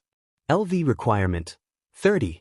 Description: Adventurers far and wide venture to these dungeons to become stronger and obtain the treasures within. But make no mistake, the Tower of Dungeons is a very dangerous existence. Yap, just let me in already. Katsuo couldn't bear to keep his excitement in. All he really gathered from the description was that people went to this tower to get stronger, which made him visibly excited. He clicked on the button to enter the scenario, only to be hit with a paywall. After coughing up 5,000 coins to unlock the scenario completely, Katsuo was transported into the Tower of Dungeons. So, the tower was vastly different from the first scenario. For one, it was populated. If Katsuo had read the description more carefully, he would have seen that he wouldn't be the only one here. Katsuo appeared in front of 2 large wooden doors which seemed to be some kind of portal, most likely to the outside of the tower. People were both entering and leaving the dungeon frequently, and just a simple glance would reveal that there was practically an entire town in there. Small buildings littered the entire floor, around 10 to 15 buildings total, with the ones on the outside jutting up against the wall. The buildings were occupied by merchants, craftsmen, and a single bar which seemed quite popular. With nowhere else to go, Katsuo had an idea. When in need of information, go to the bar. It was a timeless tale, and probably proven true too. Making his way inside, Katsuo sat at the bar. Katsuo got a strange look from the bartender when he ordered plain old water from a bar, but that was the only one he got. After receiving his admittedly delicious water, Katsuo got to ask questions of the bartender while he wiped down the bar. Eventually, Katsuo had all the information laid out in his mind. There were 20 floors to the dungeon, each one more dangerous than the last the farther you descended. The floors moved around and remade themselves frequently, so the dungeon would likely be different each time he went in. In order to claim treasure from the dungeon, small amounts could be found in randomly placed chests, or mana crystals could be taken from the boss's corpse for a large pay at the guild office. After supplying himself with sufficient information, it was time to go dungeon crawling. His journey through the first floor was nothing short of a bloodbath, Katsuo having gone at least 20 to 1 against the monsters on that floor and come out unscratched. Then came the boss. It was a minotaur wielding a great sword. Its movements were slow but strong, giving Katsuo a little bit of a hard time blocking, so he stuck to dodging and parrying. Ultimately, all it took was a quick slice through the neck and the mythical beast was down for good, disappearing into a black mist and only leaving behind a large mana stone. As he picked it up, the system rang out with a new notification. The system has detected a tradable item being picked up by the player. The trading tab of the shop has now been opened. Mana crystals, as well as other drops from monsters, can be exchanged in the system shop for special coins. These coins can be used to buy the keys for special dungeons. Everything the system said was confirmed by the addition of 2 new tabs in the shop, one being the trading station and the other being a tab titled Keys. In the trading tab, Katsuo inserted the mana crystals into the system. He just stuck them through the screen and got back 10 special coins. Looking at the Keys tab, Katsuo saw the cheapest key, the XP giveaway scenario, was 500 special coins. Nothing in life is easy. As he turned around to exit the dungeon and grab another glass of water from the tavern, Katsuo spotted a group of adventurers who were looking at him like he had 2 heads. He put 2 and 2 together, assuming they were dumbfounded by someone who could clear the dungeon by themselves. He simply waved at them as he passed by, making his way back to the tavern and ordering more water. Yet again, the bartender gave him a strange look. So, the combined time spent in both dungeons, around 5 hours, only amounted to around an hour when Katsuo got back, making it 9 in the morning. With nothing else to do, he asked his mom if she needed him to get anything from the store.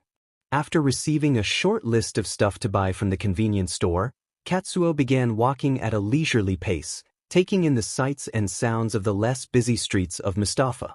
Katsuo bought the items from the store and made his way back to the house, dropping off the groceries before settling back down in his room. I need to put these new stats to good use. Mom has her surgery on Monday and it'll be expensive. It'll definitely be money we don't have right now, that's for sure. The gears began turning once again, Katsuo tossing a few ideas back and forth in his head, testing them out and ultimately concluding they wouldn't work. Then his light bulb lit up. An idea. A good one at that. Katsuo, giddy as a child in a candy store, ran to find his mother who was reading on the couch. Hey Mom, do you have any of those books you studied in college? So, Katsuo's plan was simple when laid out on paper. It's the execution he wasn't excited about. After leveling up earlier in the day, Katsuo's intelligence stat had expanded even more, allowing for even more memory storage. That's where the college books came in. If he could memorize math and science on every level, he would be considered a genius in any field he worked in.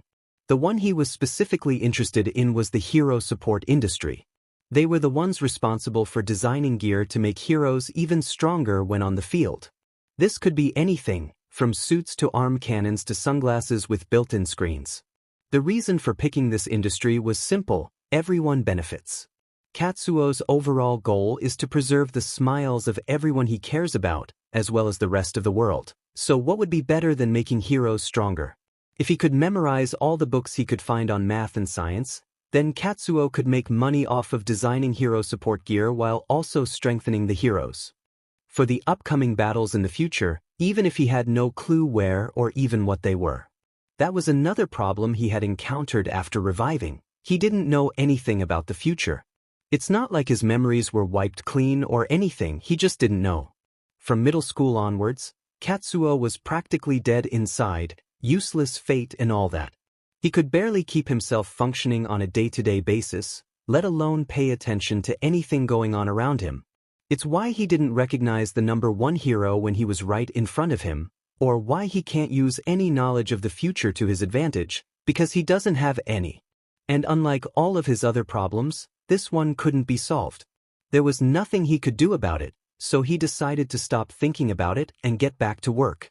He had memorized every page within the hour and still had plenty of memory to spare, so it was time to go to the library. Where was that again? After asking his mom for directions, it was to go to the library. It had a strict 4-book maximum borrowing, so Katsuo spent the next few hours memorizing as many books as he could, page by word-filled page. God, I hate studying.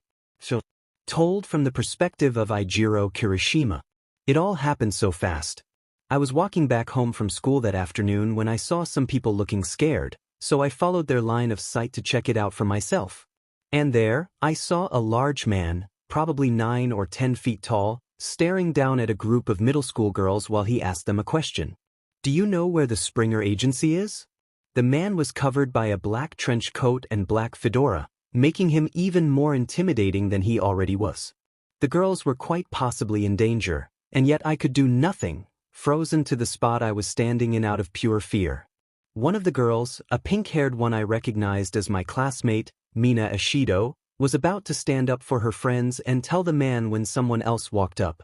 It was a boy our age, with black hair, striking purple eyes, and a somewhat muscular frame.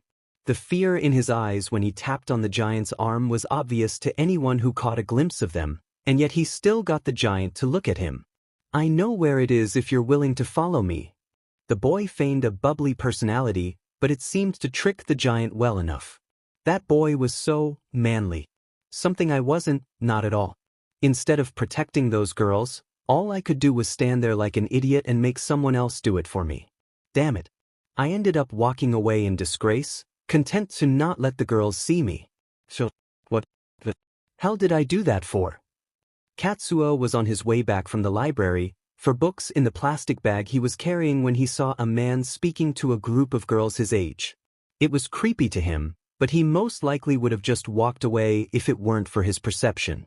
He could tell from looking at him and examining him. The man was dangerous. Not just his tall frame, but everything. He knew, his instincts knew, hell, probably everybody in a 5-mile vicinity knew. And yet despite that information, Katsuo still tapped on the giant's shoulder and led him away from the girls. Bullets of sweat ran down his forehead as he walked along, the giant close behind him. I don't know where the Springer Agency is. I don't even know who the hell Springer is. The anxiety from before the test was back in full force, practically crippling his hands and legs, which were shaking out of control. Eventually, Katsuo found a clearing and led the giant into it. Oh God, what do I do now? What? His panicked thought was interrupted by a single word blasting through his brain like a bad headache. Dodge. Katsuo jumped out of the way, barely missing a heavy punch from the giant. You lied. Puny insect. The giant punched even harder this time, Katsuo not being able to dodge or even block it this time, taking the full brunt of the blow straight to his stomach and going flying into the tree. Katsuo left a crate the size of his back in the tree, coughing up an insane amount of blood as he tried to analyze the situation, to no avail. The giant walked over to Katsuo, picked him up, and slammed him on the ground one good time before waiting for him to move. He couldn't even. The giant's attack was simply too much for him to handle, and he lay there, still slightly coughing up blood. Seemingly content, the giant wandered back into the city. The girls are safe? Katsuo used the last of his remaining energy to open up the shop and grab a healing potion, using it to heal at least some of his injuries. It wasn't 100% effective, but it was good enough. The feeling began to return to Katsuo's body once again, allowing him to painstakingly try to stand back up. It worked, but damn did it still hurt like hell. As Katsuo began to stumble back home, books still safe in the plastic bag, one thought echoed constantly through his head. Don't get cocky. Don't get cocky. Don't get cocky. After getting himself thoroughly beaten into the dirt, Katsuo downed a health potion and posted up against the tree he crashed into for just a minute. Or at least, that was the plan until his exhaustion knocked him out cold, leaving him there for way longer than he should have been. By the time he finally woke up, the sun was going down and his mom would start getting worried in around an hour. Slowly picking himself up, Katsuo noticed the pain was mostly gone. A simple limp was all that remained as he made his way down the street. Examining his body, Katsuo saw that most of the bruises were gone, save for a few scars that were particularly nasty. As if all the damage to his body and the lingering pain of defeat weren't enough to make this trip easier, Katsuo ended up running into a boy as he rounded the corner, just barely catching himself when he fell. Sorry about that, wasn't paying attention. As Katsuo's eyes met those of the boy he had just bumped into, the other boy gasped in shock. It's you. So, Katsuo did a double take on the boy, analyzing everything he could. He saw the boy's dark red eyes and sharp teeth, his pitch black hair falling down slightly past his ears. And as he finished up analyzing the boy's features, he came to one irrefutable conclusion. Who are you? The boy, clearly flustered, panicked for a moment before giving his name. Ijiro Kirishima. I was there when you saved those girls. Finally, the pieces clicked together. Katsuo had been so preoccupied with saving those girls that he hadn't even noticed anyone watching other than them. The excitement/embarrassment on Kirishima's face disappeared once he got a close look at the savior's face. Holy crap, what happened to you? Katsuo cupped his slightly damaged ears from Kirishima's rather loud realization. After the boy had calmed down to a degree, Katsuo began speaking once again. First off, second off, that giant kicked my ass badly. Couldn't even defend myself. Shoulda seen me a second ago. Katsuo pointed to his badly scarred face for emphasis while giving off a cheeky smile. Katsuo began to keep walking, but Kirishima's hand on his shoulder made it hard to continue. Katsuo looked back, only to see Kirishima's sad face before he asked, "Can I talk to you a minute?" Katsuo would have declined, but the sad look on Kirishima's face kept him from doing so, instead asking if they could sit down somewhere. After finding a nice bench overlooking the setting sun, Kirishima began his explanation. He described how his fear paralyzed him when the girls were in danger, how he aspired to be a hero despite his weak quirk, which he hated due to a childhood incident where it activated on accident and caused a scar over his eye.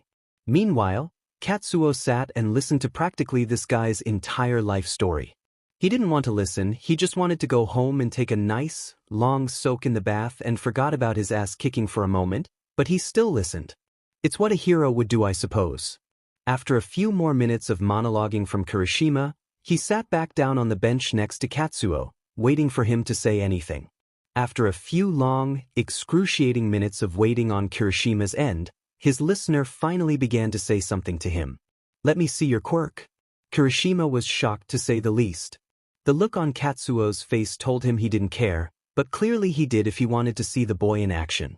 Kirishima steeled his nerves as he got up, facing Katsuo who was still stuck to the bench from his injuries.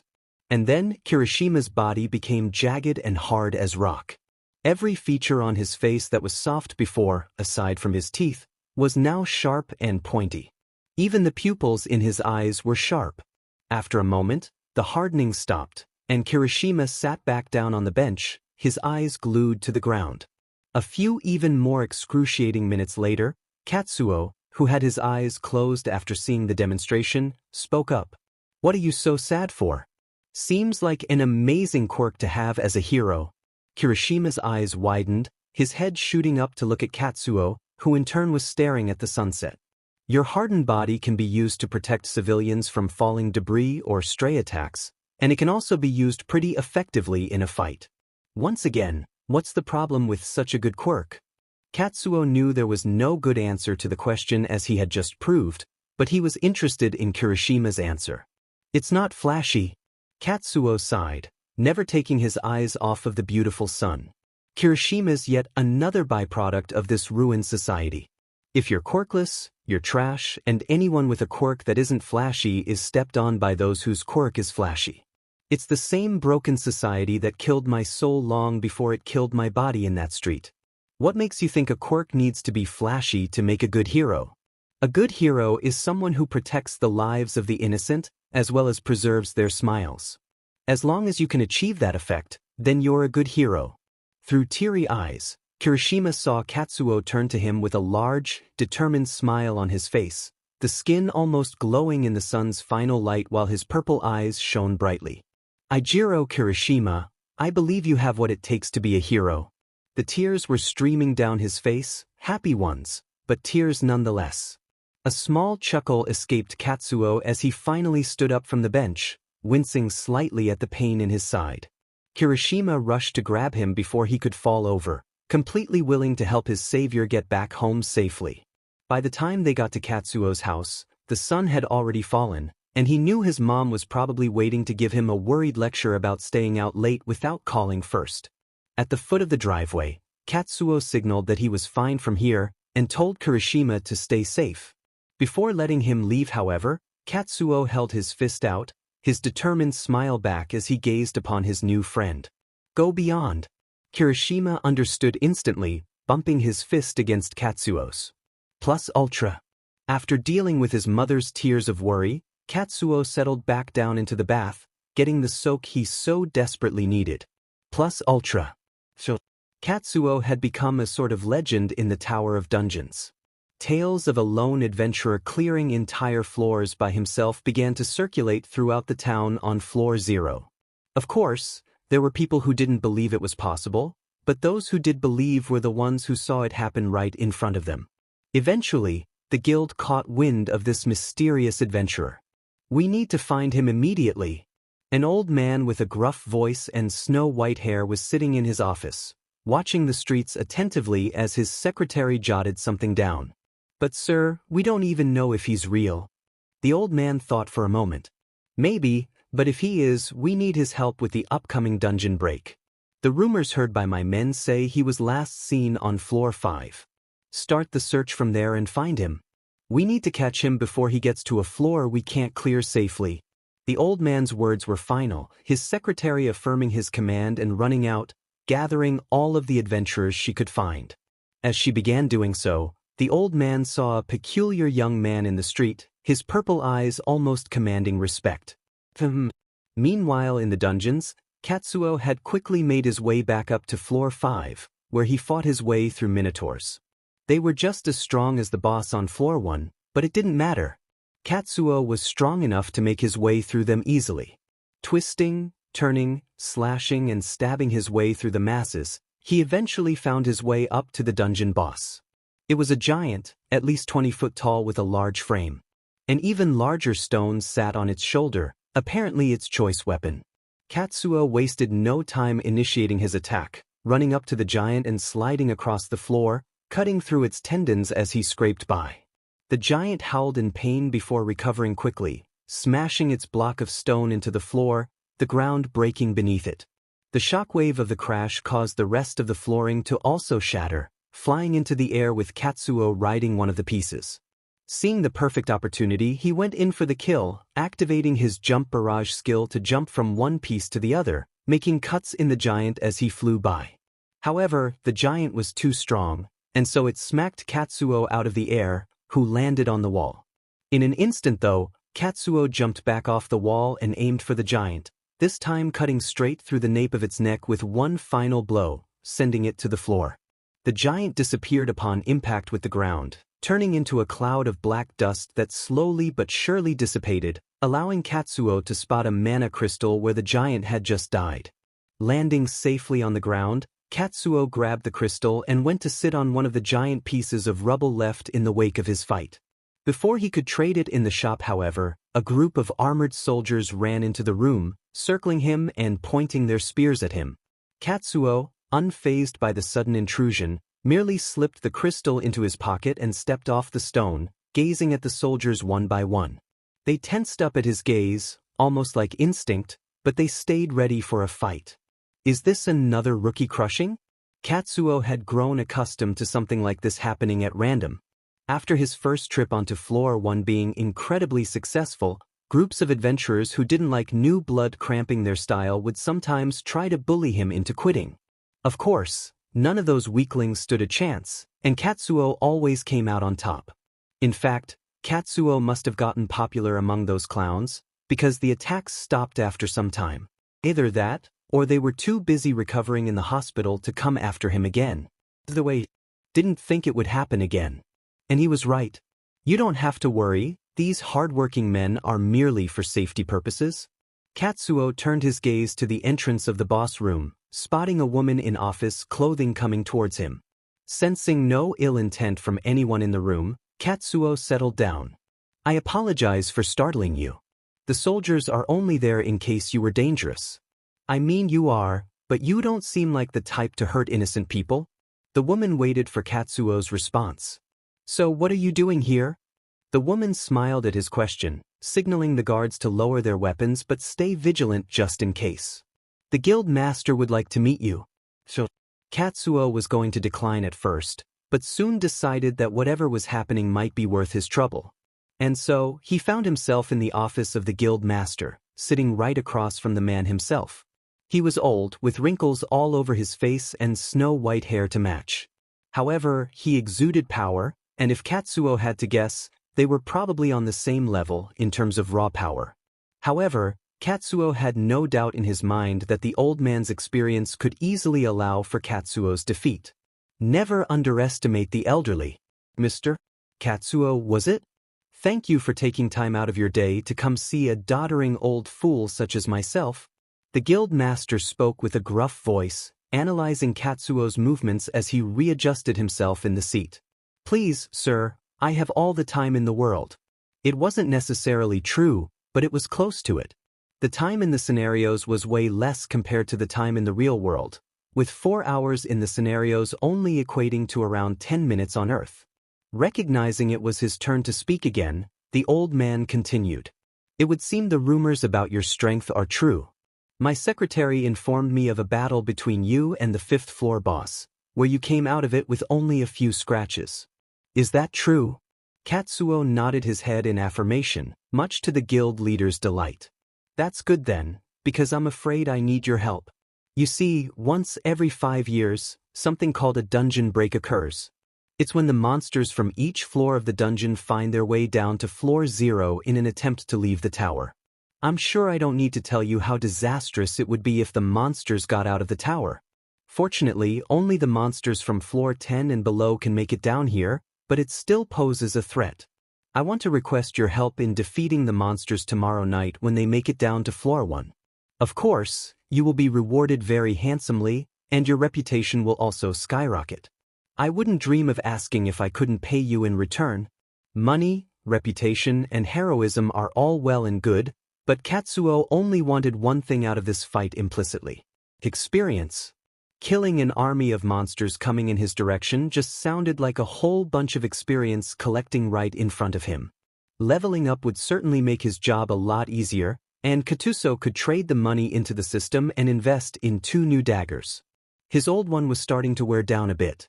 With another determined smile on his face, Katsuo stuck out his hand, meeting the guild masters above the table. I'm in. New quest has been generated. Title: Tower of War. Type: Special. Requirement: Defend floor 0 of the tower. Reward upon completion: 10 levels, plus experience gained from killing monsters. Katsuo had briefly returned to Earth in order to tell his mom and friends they may be unable to reach him for an hour or so. A couple half-lies was all it took to assure them that he would be fine, and he was back on floor 0, doing everything he could to prepare for the dungeon break reaching its climax in an hour. Even now, the echoing thumps of hundreds, maybe thousands of monsters making their way down could be heard from the town. All the merchants had long since abandoned their shops for fear of death, except for the bartender who kept the tavern open. No alcohol, of course. Katsuo found himself helping out wherever he could, moving boxes of supplies, giving speeches to ease the nerves of the brave men and women fighting, etc. His worries for how this would all turn out only rose when he saw the makeshift barricade being put up. There was only around half a day left before the dungeon break occurred, but still. Wooden spikes and haphazardly placed crates were not going to defend against a horde of monsters coming from the first 10 floors. So, putting his knowledge on architecture to good use, courtesy of the library, Katsuo and some adventurers knocked down an unused building and used it to build up an even better wall.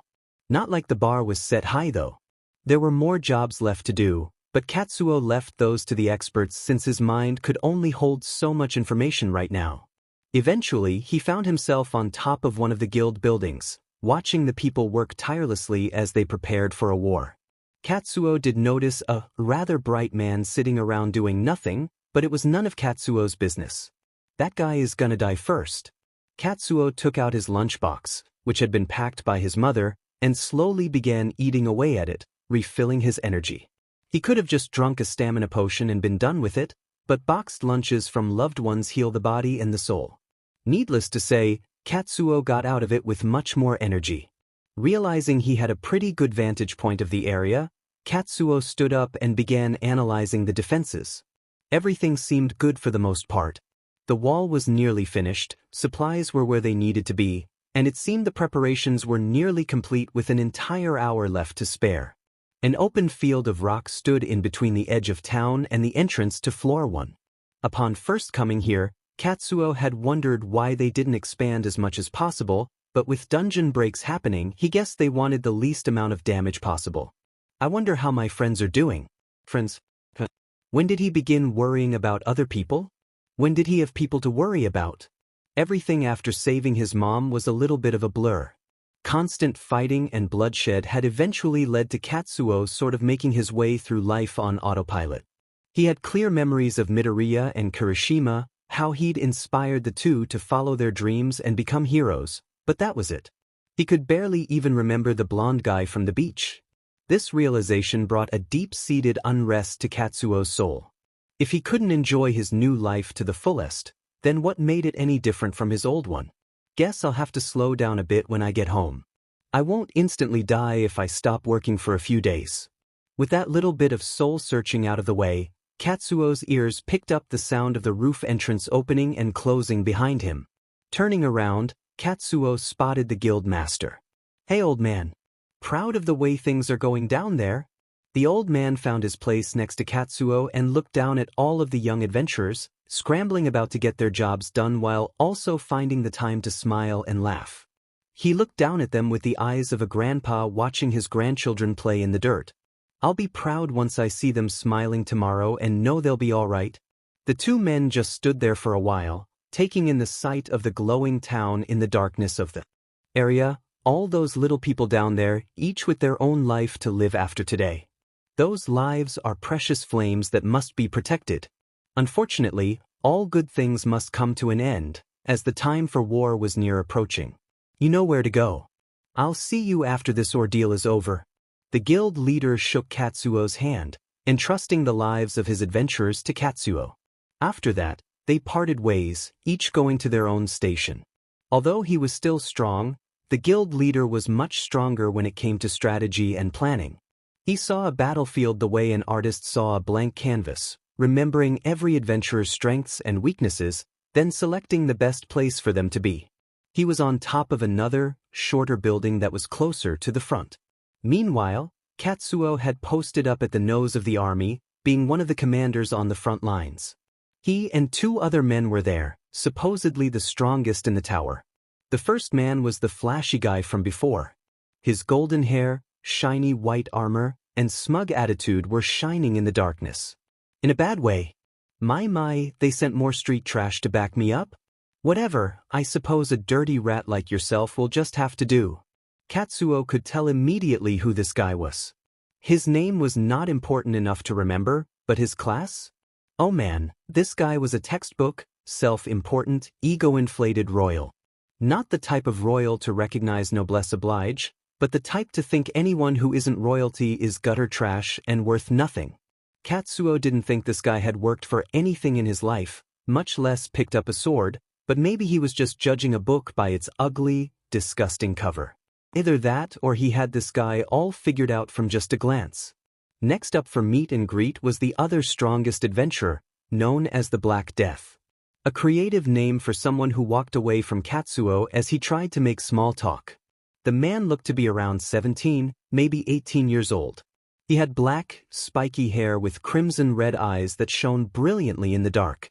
He was wearing a pitch-black coat with a hood on it, although the hood was off when Katsuo saw him. His face almost looked lifeless, like this was the last place he wanted to be. But his eyes told a different story. Katsuo had never seen himself in a reflection while fighting, but he imagined the way his eyes looked when he was excited in a battle looked exactly like his before this fight started. Katsuo also took the time to get to know the men and women he would be leading into battle. They were all very kind and humble, unlike Flashy Bastard, who was too busy checking out his hair in the reflection of his sword to talk to anyone. Bet if there was a princess here that guy would be all about helping the poor unfortunates. Disdain aside, Katsuo recognized the strength of his soldiers and made his way back to the front. Only 5 minutes remained until the dungeon break commenced. The sound of footsteps had long since made their way to the town, but they were much more faint. Now, the footsteps sounded as if they were right next to Katsuo, the sound bouncing off the cave walls over and over again. Katsuo's grip on his dagger tightened, sweat trickling down his forehead as he pulled up the system window one last time to look at his quest regarding the dungeon break. Requirement for completion: successfully defend the Floor 0 town from the army of monsters. This will be successful when the Floor 10 boss has been killed. The clear conditions were simple: defend the town and kill the final boss. However, Katsuo's growing sense of unease only worsened as the timer on the quest counted down. The dungeon break has begun. The system window automatically closed itself as the first horde of monsters appears. Fortunately, it was only the monsters from floor 1, nothing too bad. It was more like an appetizer before the main course. Katsuo led the charge, flashy bastard running ahead to show off like the prick Katsuo had already guessed him to be. A simple jump barrage was all it took to clear out the monsters.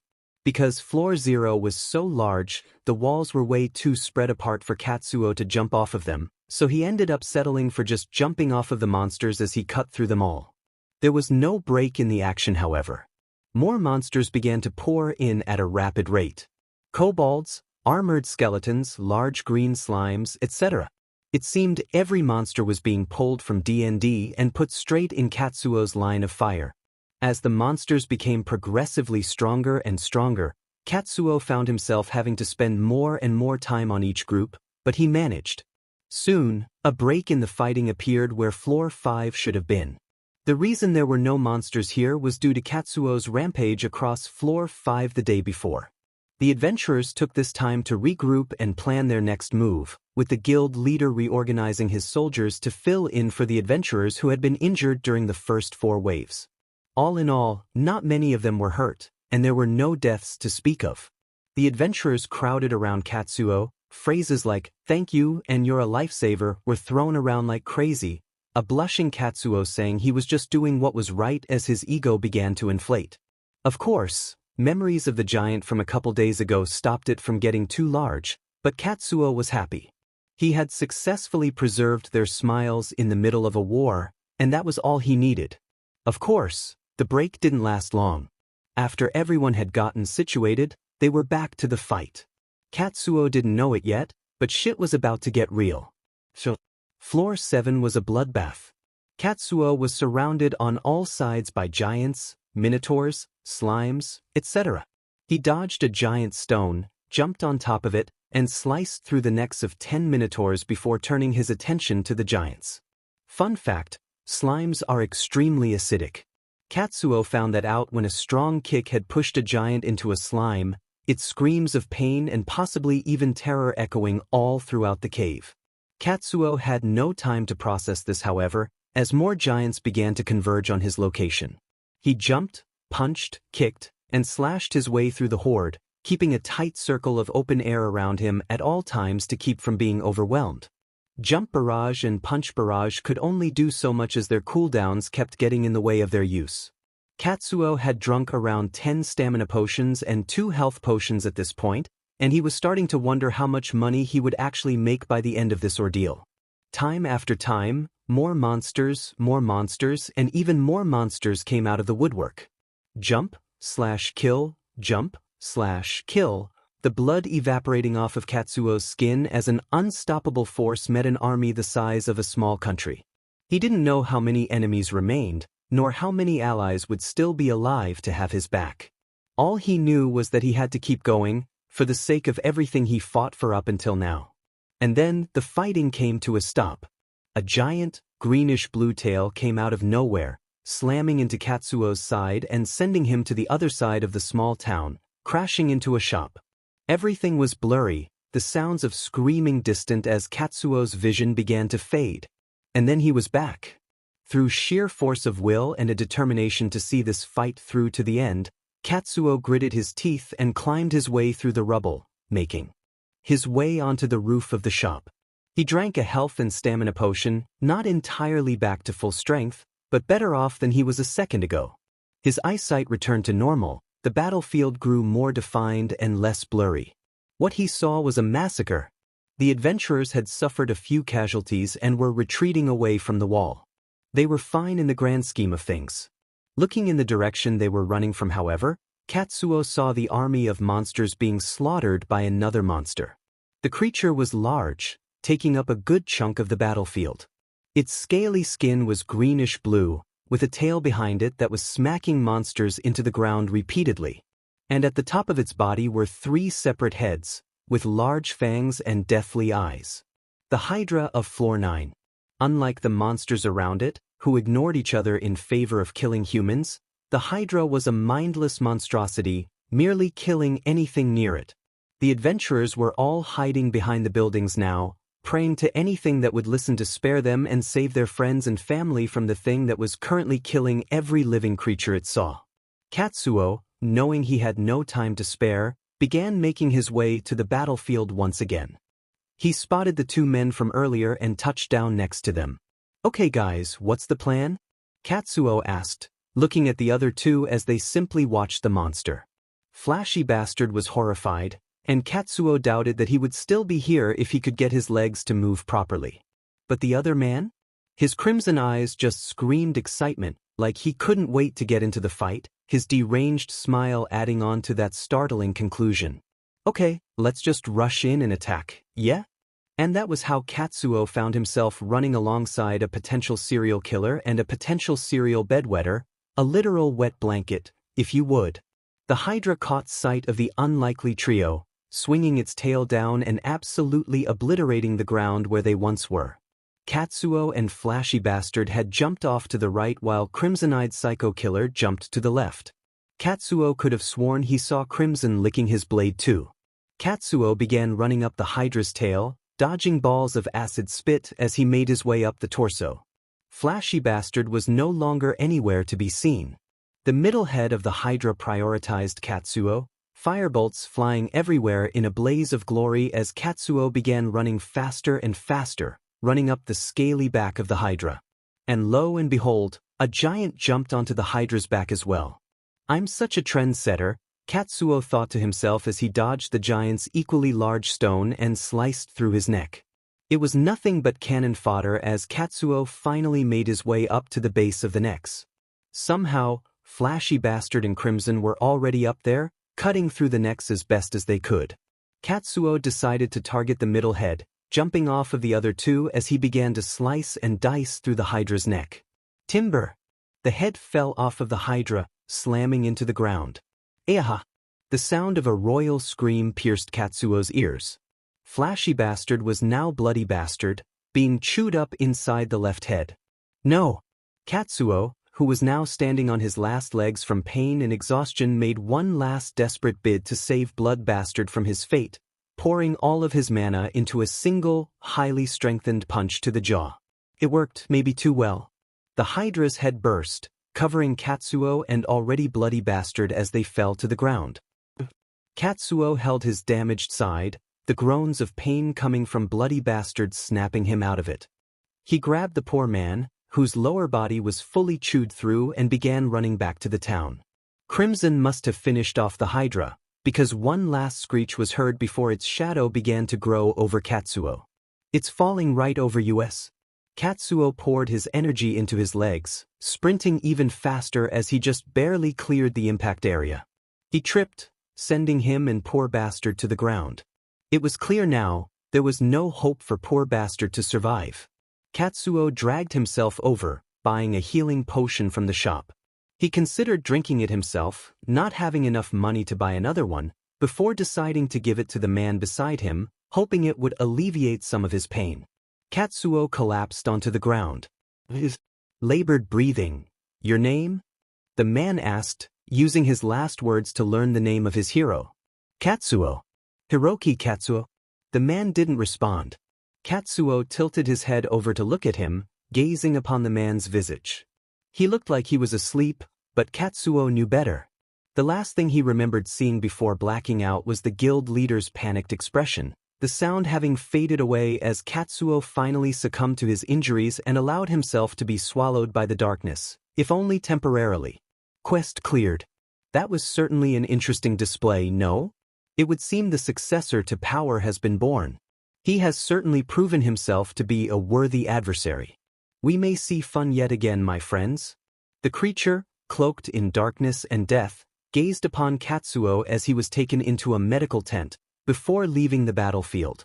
Until now, Bloodbringer. The flames crackle. The sounds of women and children screaming echo through the streets, now devoid of life.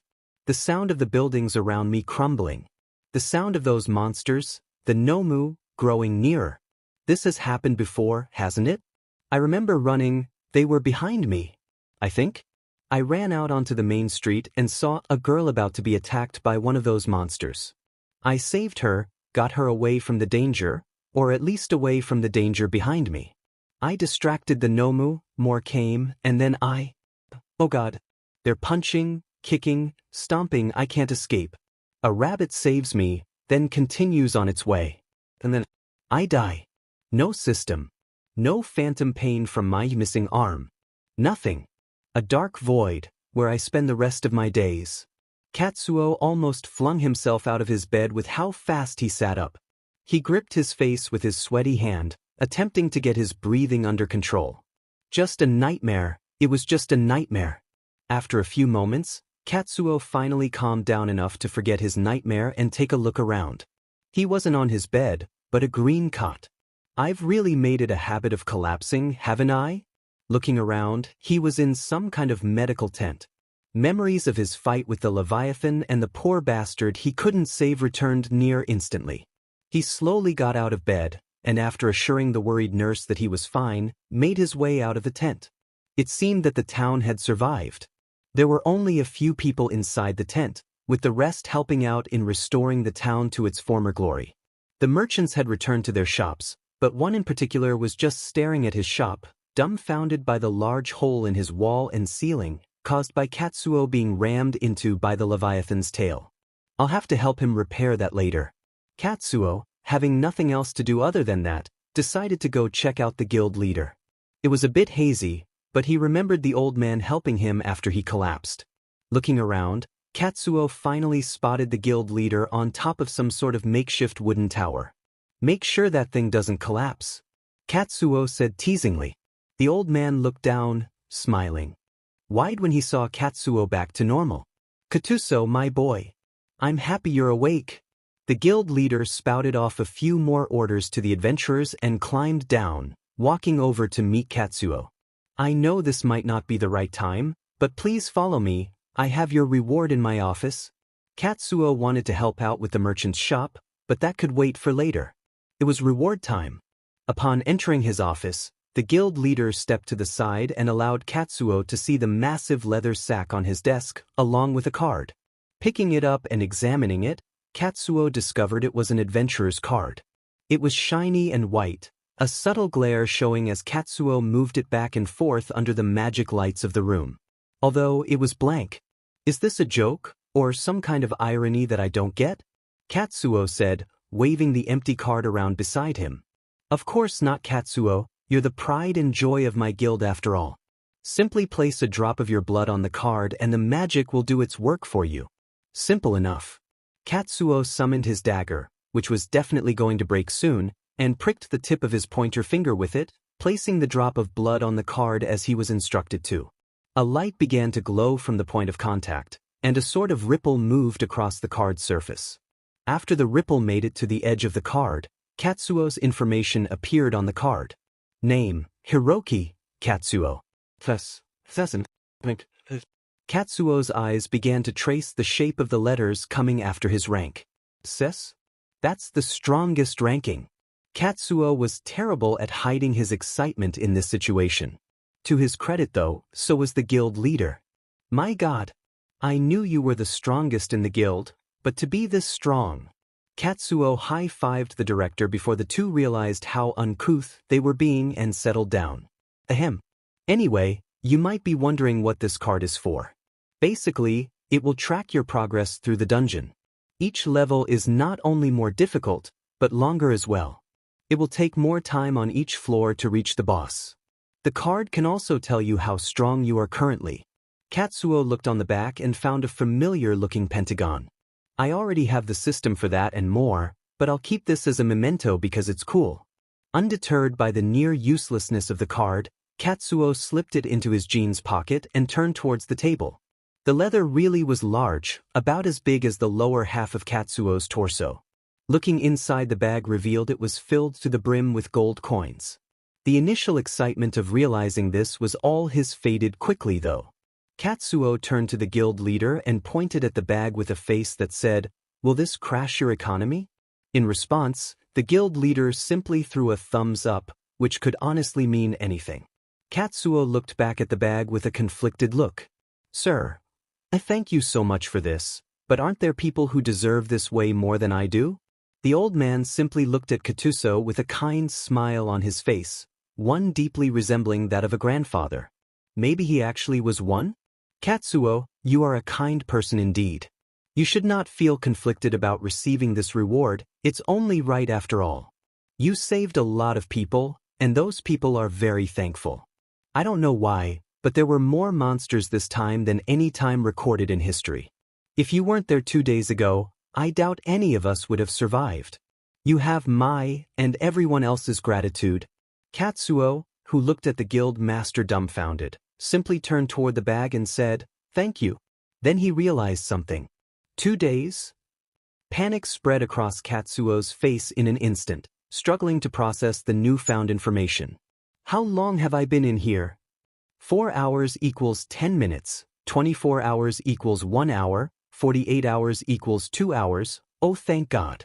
The worry and panic soon dissipated from Katsuo's visage. He had thought he was in the scenario for at least a day, but the math checked out. He was only gone from Earth for 2 hours. Like some kind of hyperbolic time chamber or something. Thankful for the money and ready to leave as soon as possible, Katsuo picked up the heavy bag and made his way out the exit, finding a secluded alleyway to dump his money into the system. Then came the fun part. Katsuo sat on the ground and watched the money in his bank account skyrocket from a measly 37 coins to 250,537 coins. Katsuo's hand began to shake in excitement. He sold his worn-out daggers for 100 coins each, and bought 2 high-end daggers for 100,000 each. Next on the chopping block was armor. It had been a while since the last time Katsuo updated his armor set, but he still remembered his preferences. He bought the most expensive set of light armor he could get, his new total being 5,537 coins. Now, I should probably help out that poor shopkeep. So, when Katsuo exited the scenario, he found himself standing on top of a rather large building. Now, Katsuo doesn't have a fear of heights, he has a fear of falling from high places. So after the initial wow, and so cool, Katsuo found himself sprinting away from the ledge and trying to calm himself down. I can take on an army of monsters, but ledges are still too much for me. The rest of the day went as it would before the system. Katsuo decided he was taking things too fast and should just relax for a little bit. Of course, relax didn't mean to him what it meant to other people. That's why when Kirishima stopped by his house the next day asking if he wanted to go to the gym with him, Katsuo asked, "You mind if I bring a friend along?" And that's how it happened. 2 days after the dungeon break, Katsuo and Midoriya were standing outside of a gym, waiting for Kirishima. It wasn't just a regular gym, however. It was quite possibly the nicest gym either of them had ever seen. It was the kind of place where the 2 young boys didn't even think they could afford to sweat on the equipment, much less use it. As always, Midoriya was shaking like a leaf in a storm, although Katsuo couldn't guess for the life of him why. That was just the Midoriya way, he supposed. "Oh, hey Katsuo." Katsuo turned to greet his friend, but stopped as soon as he saw him. The semi-timid boy with long black hair falling down past his ears was suddenly replaced by a boy with red hair that shot out from his head like spikes. You look different," were the only words that Katsuo could get out. Between the overly nice gym and his new friend doing a complete 180, Katsuo's brain was fried. Seems the system can change everything about him for the better. Yeah, I decided that if I was going to get into UA, I should change myself up a bit and break out of my old shell. Now it was Midoriya's turn to do a 180. While Katsuo was still processing how someone could change so drastically in just a day, Midoriya got the jump on his new best friend. "You're going to UA?" "So am I." Kirishima and Midoriya became fast friends after that. They began bonding over their shared love of heroes, who didn't love them, as well as what they thought the exam was going to be like. Meanwhile, Katsuo finally got himself back together just in time for his friend's question. "Are you going to apply to UA also, Katsuo?" Katsuo looked at them confusedly and said, "What's you?" Bruh. Kirishima and Midoriya looked at Katsuo like he had grown a second head, and after confirming he didn't, the two explained what the hell UA was while practically. tripping over each other in excitement. Basically, UA was one of the many schools that trained people to become proper heroes. The difference between UA and other schools, however, was that UA was the hero school, the best in Japan by far. If you graduated from UA, then your hero career was set. Kirishima and Midoriya made sure to hammer that into Katsuo's surprisingly unaware brain. The fact that he didn't know anything about anything was startling to the boys. After finally calming down the hero-obsessed duo, the three boys made their way inside. A few things automatically stuck out to Katsuo. For one, the gym was nearly empty. Despite the place being so nice and clean, it didn't seem to have any patrons. 2. The owner of the establishment was an old man who definitely didn't look like he could keep this place up by himself. The only way Katsuo thought he could manage was because of number 3, there was a big man wiping down the bench press. The bell from the door had briefly grabbed his attention, but he soon went back to what he was doing. After Kirishima explained that we were his +2s to the kind old man at the desk, who was playing solitaire on the computer, he led the two newbies over to the big guy. The man was at least 6 feet tall, had snow-white hair that kind of swooped upwards, if that makes sense, and a bulky frame that was absolutely built. This guy was a regular. Mr. Hagiwara. These are the two guys I was telling you about.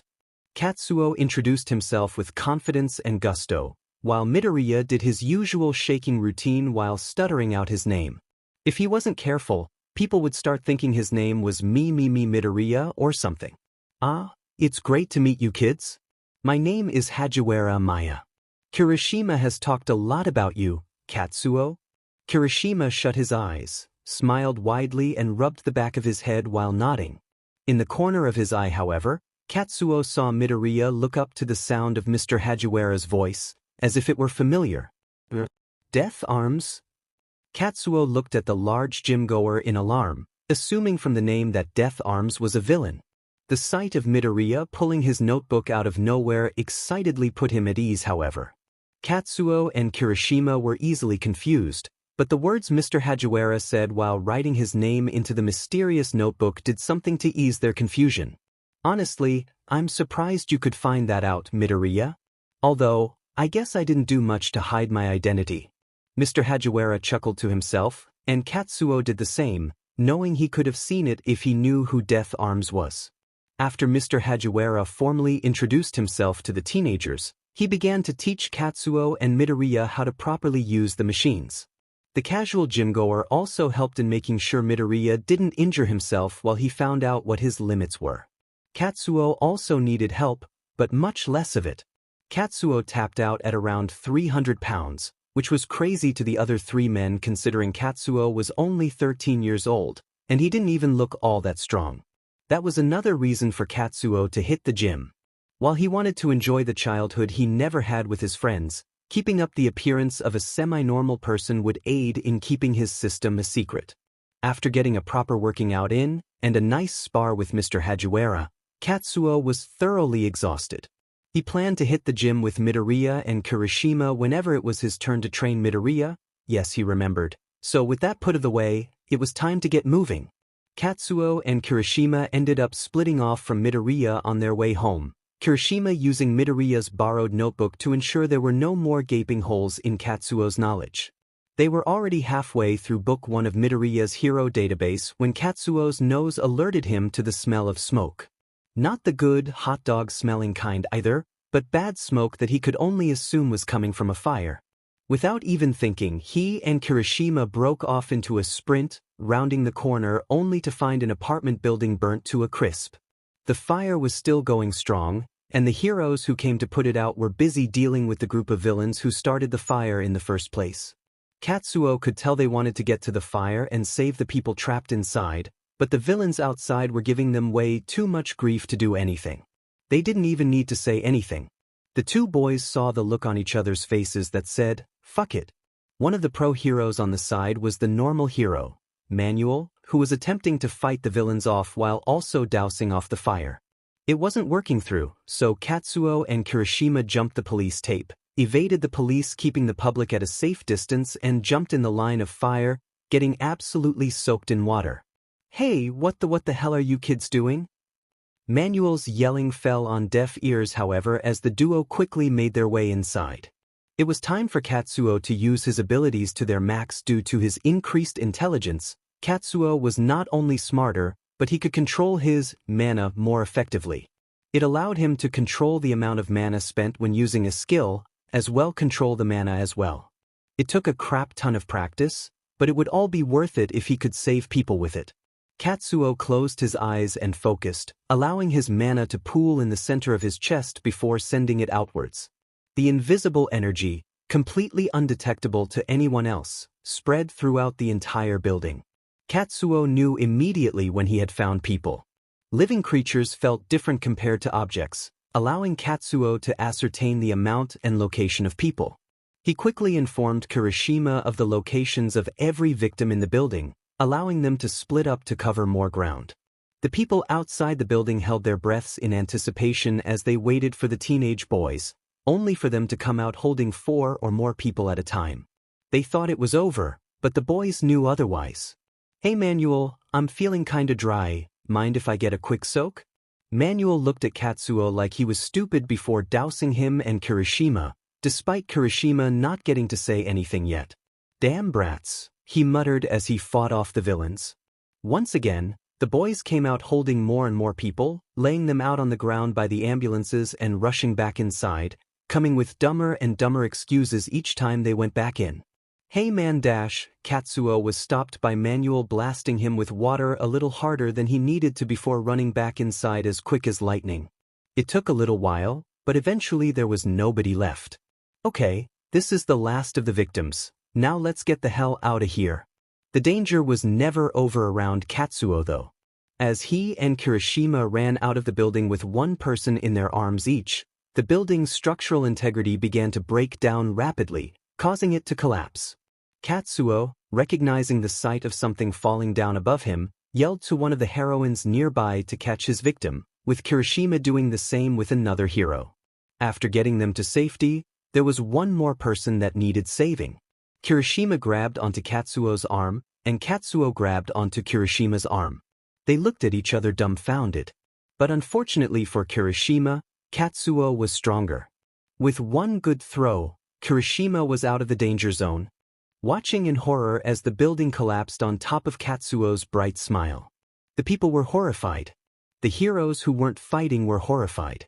Kirishima simply watched the rubble. And then, a bloody fist came shooting out of the pile of brick and mortar like a rocket. Katsuo dragged himself out, standing on top of the pile with that same stupid smile he had almost died with. Quietly and to himself, Katsuo said, "I must look so fucking cool right now." Of course, he could never let anyone else hear him say that. It was way too embarrassing. The audience began to cheer, excited that no one had gotten hurt. Face flushed with embarrassment anyway, Katsuo simply got down from the pile, being instantly surrounded by pro heroes and medics alike. "That was very stupid, kid, what the heck were you thinking?" The woman, who Katsuo recognized from Midoriya's notebook as the R-rated hero, Midnight, began scolding him viciously, along with Manuel and the other hero there. Kirishima simply reciprocated Katsuo's smile and waved before being surrounded by heroes and medics too, although not as much as Katsuo was. Eventually they settled down, and the heroes cleared out for the medics to do their work. "Yeah, did you hear what the villains told us?" Katsuo's attention was grabbed by a pair of pro heroes talking over by the collapsed building. The only reason he was able to hear them was due to his enhanced senses. Apparently this was done by those bastards in the Black Company gang. You know, those crackpots with the crosshair-looking tattoo on their necks? Saw it myself on those guys we captured. Now that was interesting. After confirming he was okay, Katsuo was let go by the medics and forced to leave by the heroes, but not without getting a special goodbye from Midnight.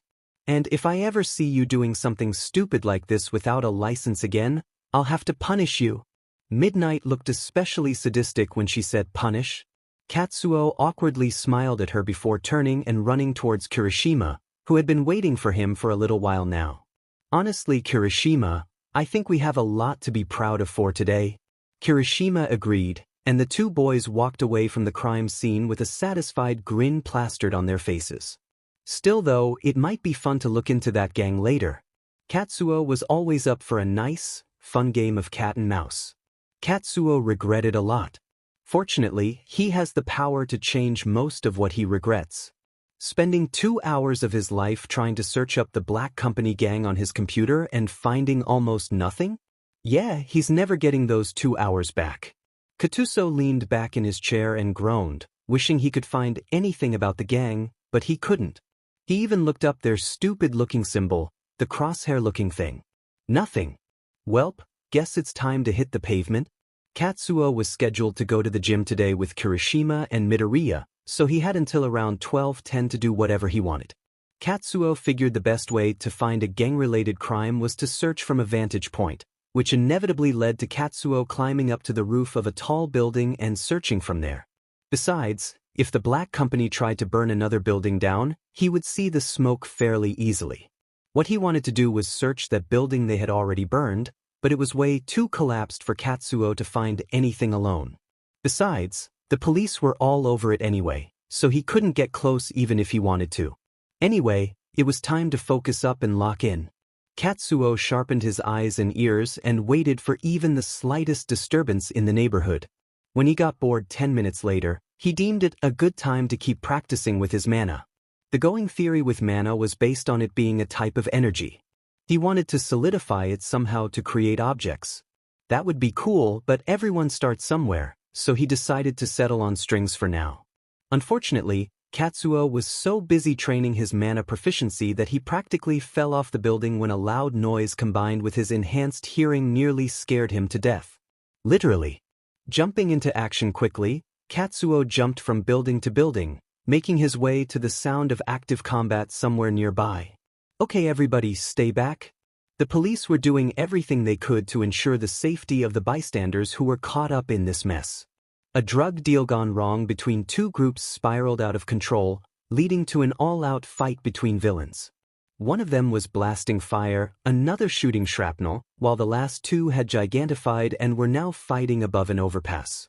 Needless to say, the police were happy when pro-heroes quickly arrived on the scene.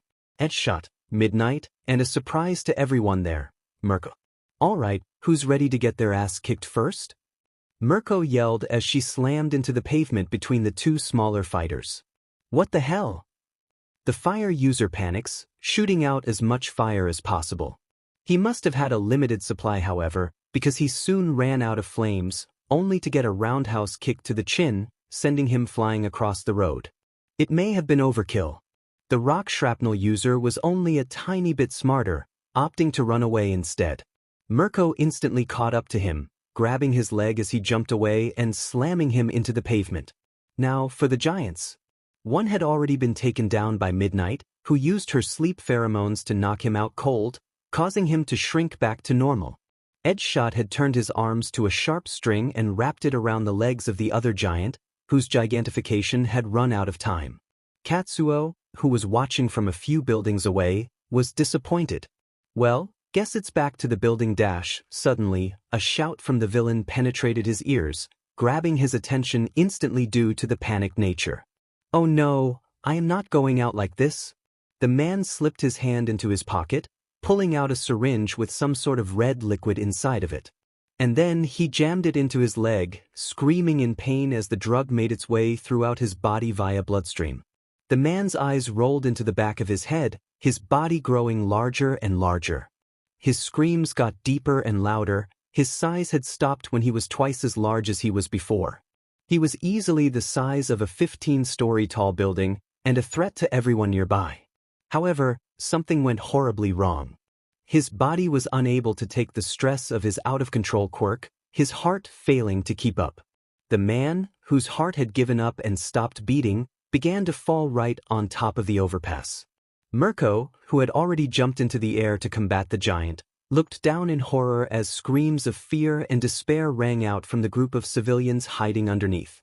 The heroes were too far away. The concrete and support beams were already on their way down to crush the innocent people. Damn it, I can't save them.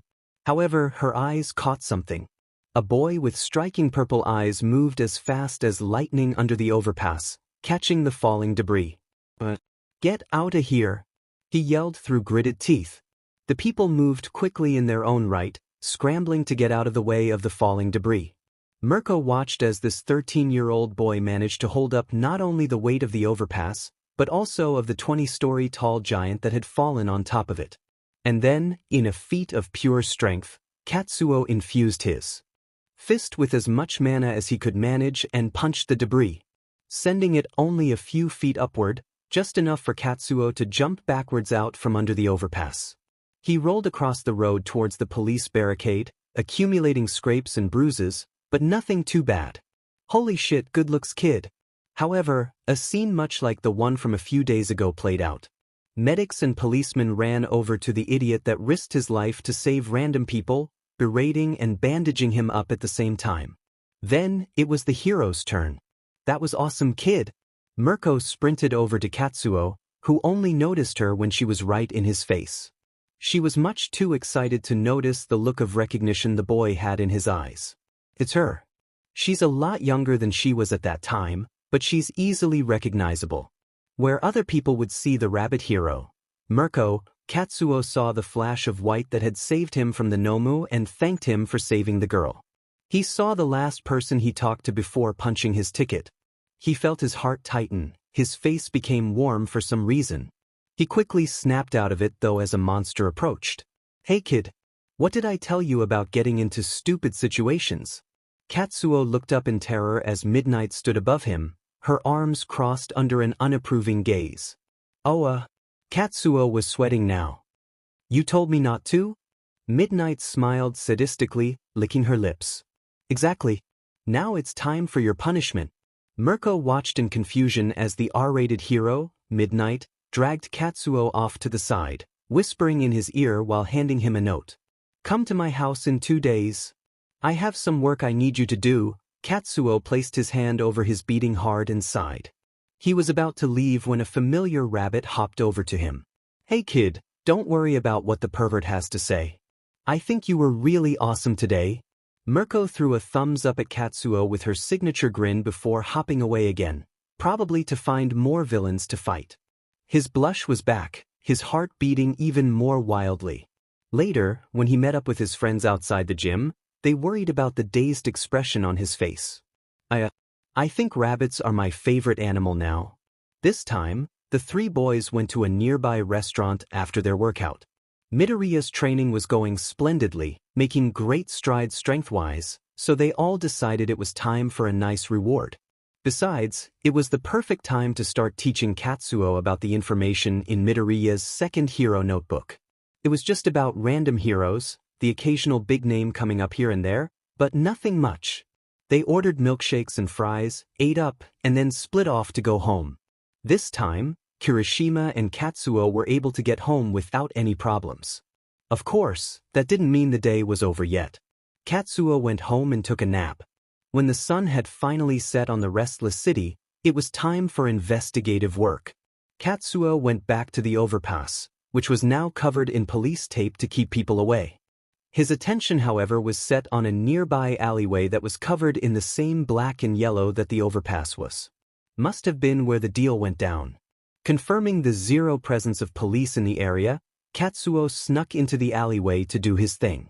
The police had already gone through and taken most of what was important, but you could never be too careful when investigating a crime scene like this. Humans are human, and they make mistakes frequently. That meant Katsuo had the chance of finding something good. There were markers all over the alleyway, pointing out burns on the ground and walls, pieces of rock that had been wedged into the area, etc. However, something caught Katsuo's keen eye. The street light just outside the alleyway caused something to glimmer under the dumpster, prompting Katsuo to get on his hands and knees to grab it. It was a phone. Darkly colored, meaning it would be easily missed by any police officers searching around. Katsuo only noticed the small glint of light bouncing off of it due to his enhanced perception. It's fairly old, looks like a model from around 10 years ago. Someone must have been stuck in the past. I guess it slid out of their pocket somehow in the middle of the confusion when the deal went sideways. Its design was based on the flip phone from around a century ago, back when portable phones were still relatively new. Flipping it open, which Katsuo actually found to be quite fun, He came across a lock which required a passcode. Damn it. Thinking he might as well try just in case, Katsuo typed in 1234. It didn't work. I'll have to see if I can run a program to crack it. Slipping the phone into his pocket and scouring the rest of the alleyway, Katsuo deemed the place barren of any more evidence and decided not to push his luck any further by staying longer than he needed to. He expertly climbed to the top of the building and quickly made his way home. After sneaking back into his bedroom via the window, Katsuo got to work quickly. He plugged the phone into his computer and began running a program that would try every possible combination of numbers. It was also extremely fast, so Katsuo estimated it would only take around an hour to get the right numbers. In the meantime, Katsuo pulled out a few more books from the library. It had been a while since he studied, but he leveled up practically exponentially due to the dungeon break, allowing him to store even more information inside his ever-growing collection of math and science. And as an upside, he hadn't been attacked by a giant on his way back home from the library this time. Katsuo was just wrapping up the last book when a chime from the computer grabbed his attention, signaling the phone had been unlocked. Katsuo memorized the password on the computer screen before disconnecting the phone and beginning his search. I know this is technically vigilantism, but I'm having way too much fun to stop now. Dismissing the fact that he was committing a crime right now, Katsuo began poking around. The IDs in the phone were mostly mundane, things like mom and dad. But at the bottom of the list was a group chat seemingly between the owner of the phone and a few other members. And wouldn't you know, the recent conversation was just what he needed. You? Hey, Daichi, I may have forgotten where we were supposed to meet up tonight. Mind floating me the address real quick? Smiley face. Killua. Damn it, Jinbei, what did we say already? Memorize the damn locations. Daichi, chill out, Killua, you can scream at him in person. And for you, Jinbei, meet us at the docks at 4:25 a.m. Look for the red building with the billboard on top. The building is directly behind that one. I'll personally be waiting to beat your ass after you finish that deal. And remember, burn the phone. We don't need the cops finding it. You, don't worry, boss man, I'll remember to burn my phone. See you at the docks. Killua, dumbass. Yeah, I have to agree with Killua. This guy is a dumbass. 4:25 was still way off. He had around 3 hours before the meeting took place, so for now, it was back to studying. I know it's easier now and everything, but I still hate doing this shit. The docks. It was now 4:20. Katsuo was standing on top of a building across the street from the docks, wearing his usual black jacket with a pair of black bootcut jeans. Katsuo's wardrobe was rather limited. While he had his hood up to cover his face, Katsuo had also made sure to wear a plastic mask. There was no design, just 2 holes where the eyes were and 2 holes where his nose was to ensure proper breathing. Katsuo couldn't see himself right now, but he was sure he looked awesome. Probably. Hopefully. As the clock ticked down, Katsuo hopped down from the building and jumped to the other side of the street, sticking to the shadows as he moved through the yard. He spotted the red building as well as a few suspicious men walking around. They weren't dressed in guard uniforms, meaning they were most likely a part of the Black Company. Katsuo stealthily dropped behind one of them and knocked him out with a small blow to the back of the head before dragging him into a dark corner. By the time the other guard realized his partner was missing, it was too late. Katsuo was on him in a millisecond, soon dragging a second body over to the first one, depositing both in a dumpster. Sleep tight until the cops come.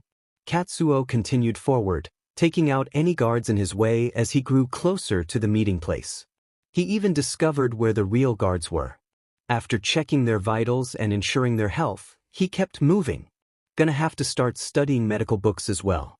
Could prove useful. Now that the guards were safely secured near the exit, it was time to infiltrate. After sneaking around the building once, Katsuo deemed that climbing to the roof would be his best option. He located the drain pipe for the rain gutters and made his ascent up the side of the building. Now he was watching a gang meetup through the skylight. There were 9 people present, each one looking nearly identical. They were all wearing business suits, except the parts that would normally be white were now as black as the rest of the outfit. They wore black hats, black bandanas and black sunglasses to hide their identities as well. Okay, looks like everybody's here. Let's get started. The men got closer to the middle of the room and gathered around a man sitting on a stack of wooden crates. I'm sure you all saw that dumbass Jinbei get himself caught earlier today. It was all over the news. Even worse, now the world knows about Trigger. Trigger? Katsuo had never heard it before, but a little bit of common sense and analyzing the name led him to believe Trigger was what that man, Jinbei, had injected himself with to supercharge his quirk. It'll be bad if we get caught distributing Trigger, so we'll lay low for a little while.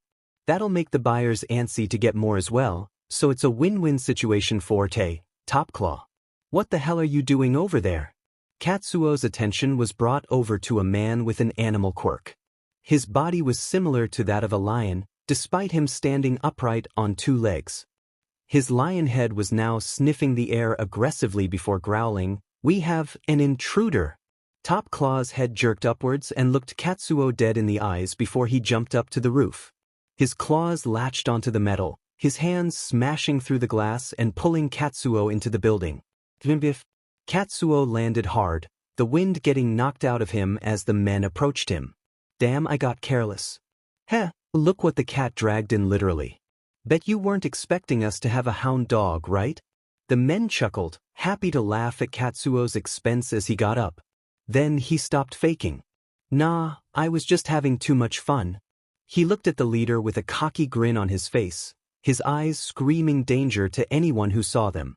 The leader backed up slowly, ordering his men to fight and hoping nobody would realize just how scared he was. Katsuo ducked under a lobster claw and kneed the same man in the chin before using a kick to spin around and hit another guy in the jaw. 1 and 2. He jumped up and kicked his legs to the side, hitting another 2 in the nose. 3 and 4. Then he uppercut another guy so hard he flew into the air. Katsuo jumped up, grabbed the man's ankle, and slammed him into the ground before turning around and throwing the man at 2 more people. 5, 6, and 7. The leader was scared out of his mind now. He turned around and made a break for the door, tripping on himself and falling to the ground.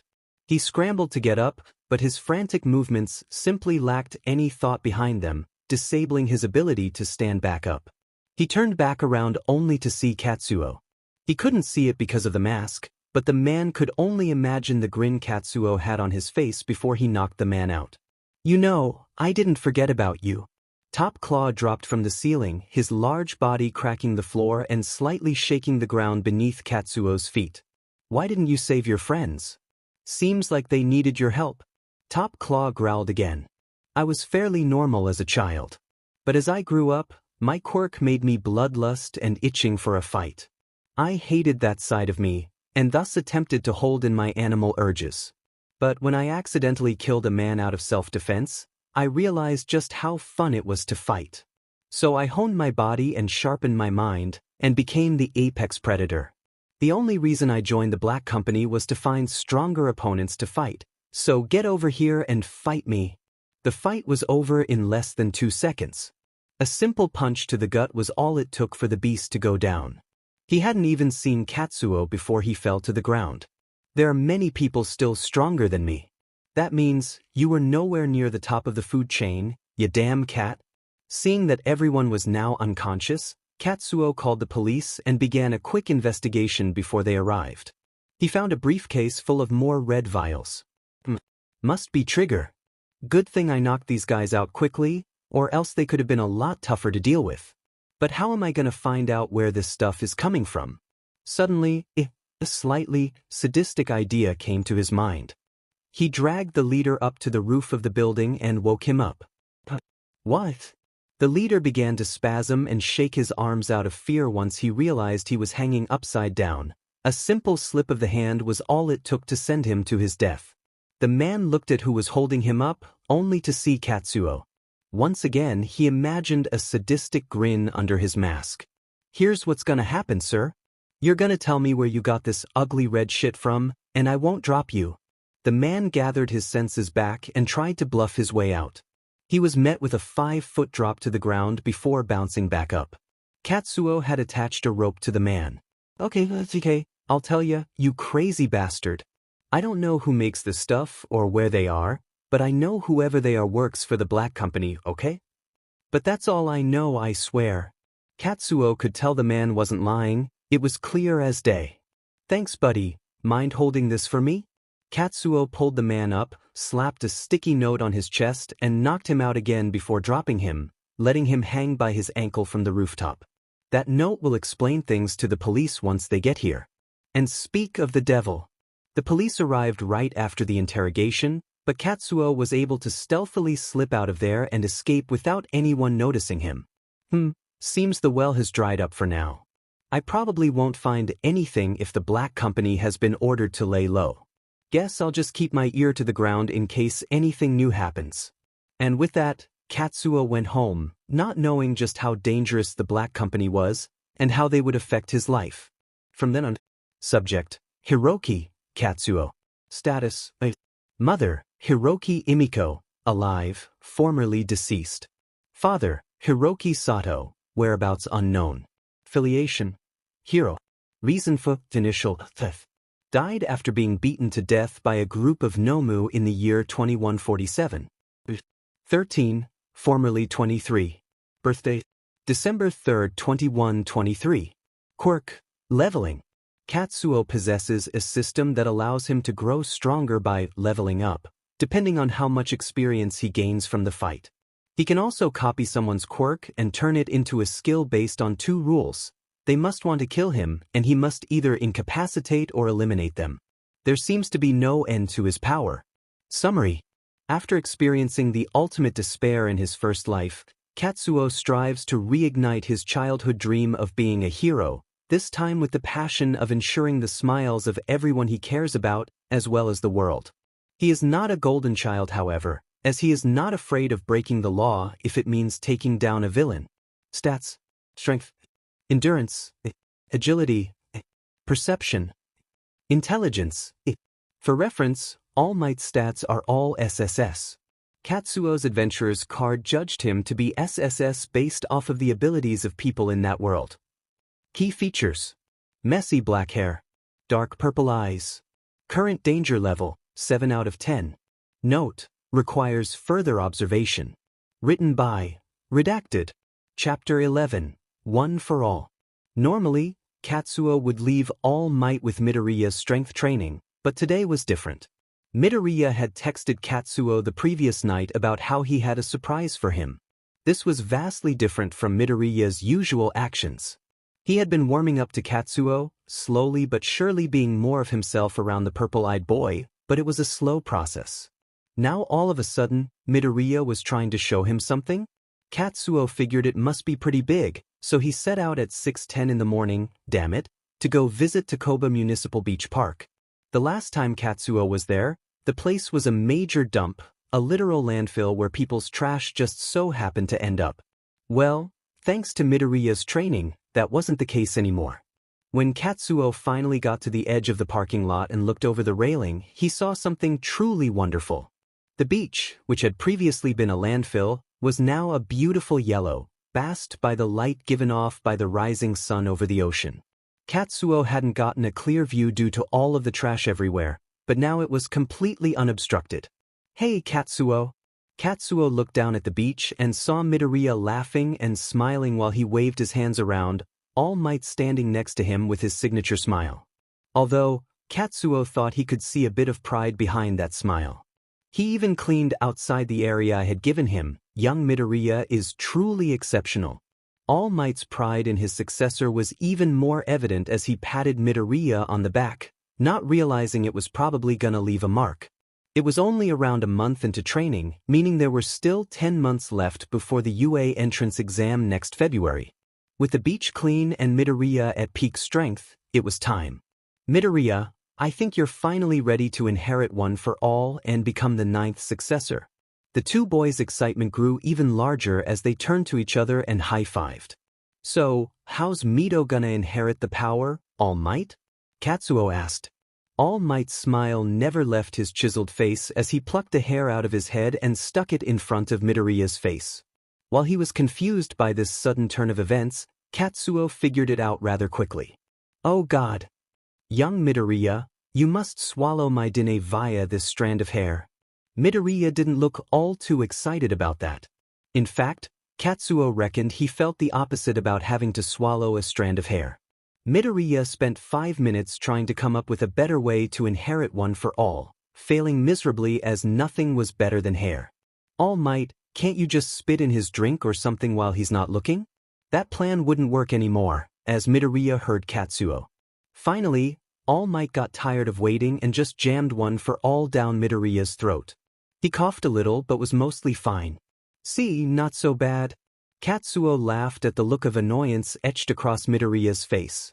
One for all will take until this time tomorrow morning to fully integrate into your system. For today, try to rest as much as possible. We'll test out one for all tomorrow. And just like that, the group disbanded. All Might went to go fight crime in Mizudafu, Midoriya went home to study for his test, and Katsuo was set to meet with Midnight. A few days ago, Katsuo saved a group of people from rubble collapsing on top of them when a villain with a gigantification quirk crushed the overpass they were hiding under. Midnight, who previously told Katsuo he would be punished if he did something stupid again, caught him in the act and told him to go to her apartment for a special task. Needless to say, Katsuo was a bit scared about this. What was she gonna do to him? Midnight was a notoriously sadistic pervert, and a special task could only mean one thing in Katsuo's adolescent brain. Katsuo walked up the stairs of the apartment complex and soon found himself in front of the lion's den. When he went to go knock on the door, "Oh, you're here already?" Katsuo nearly jumped out of his skin.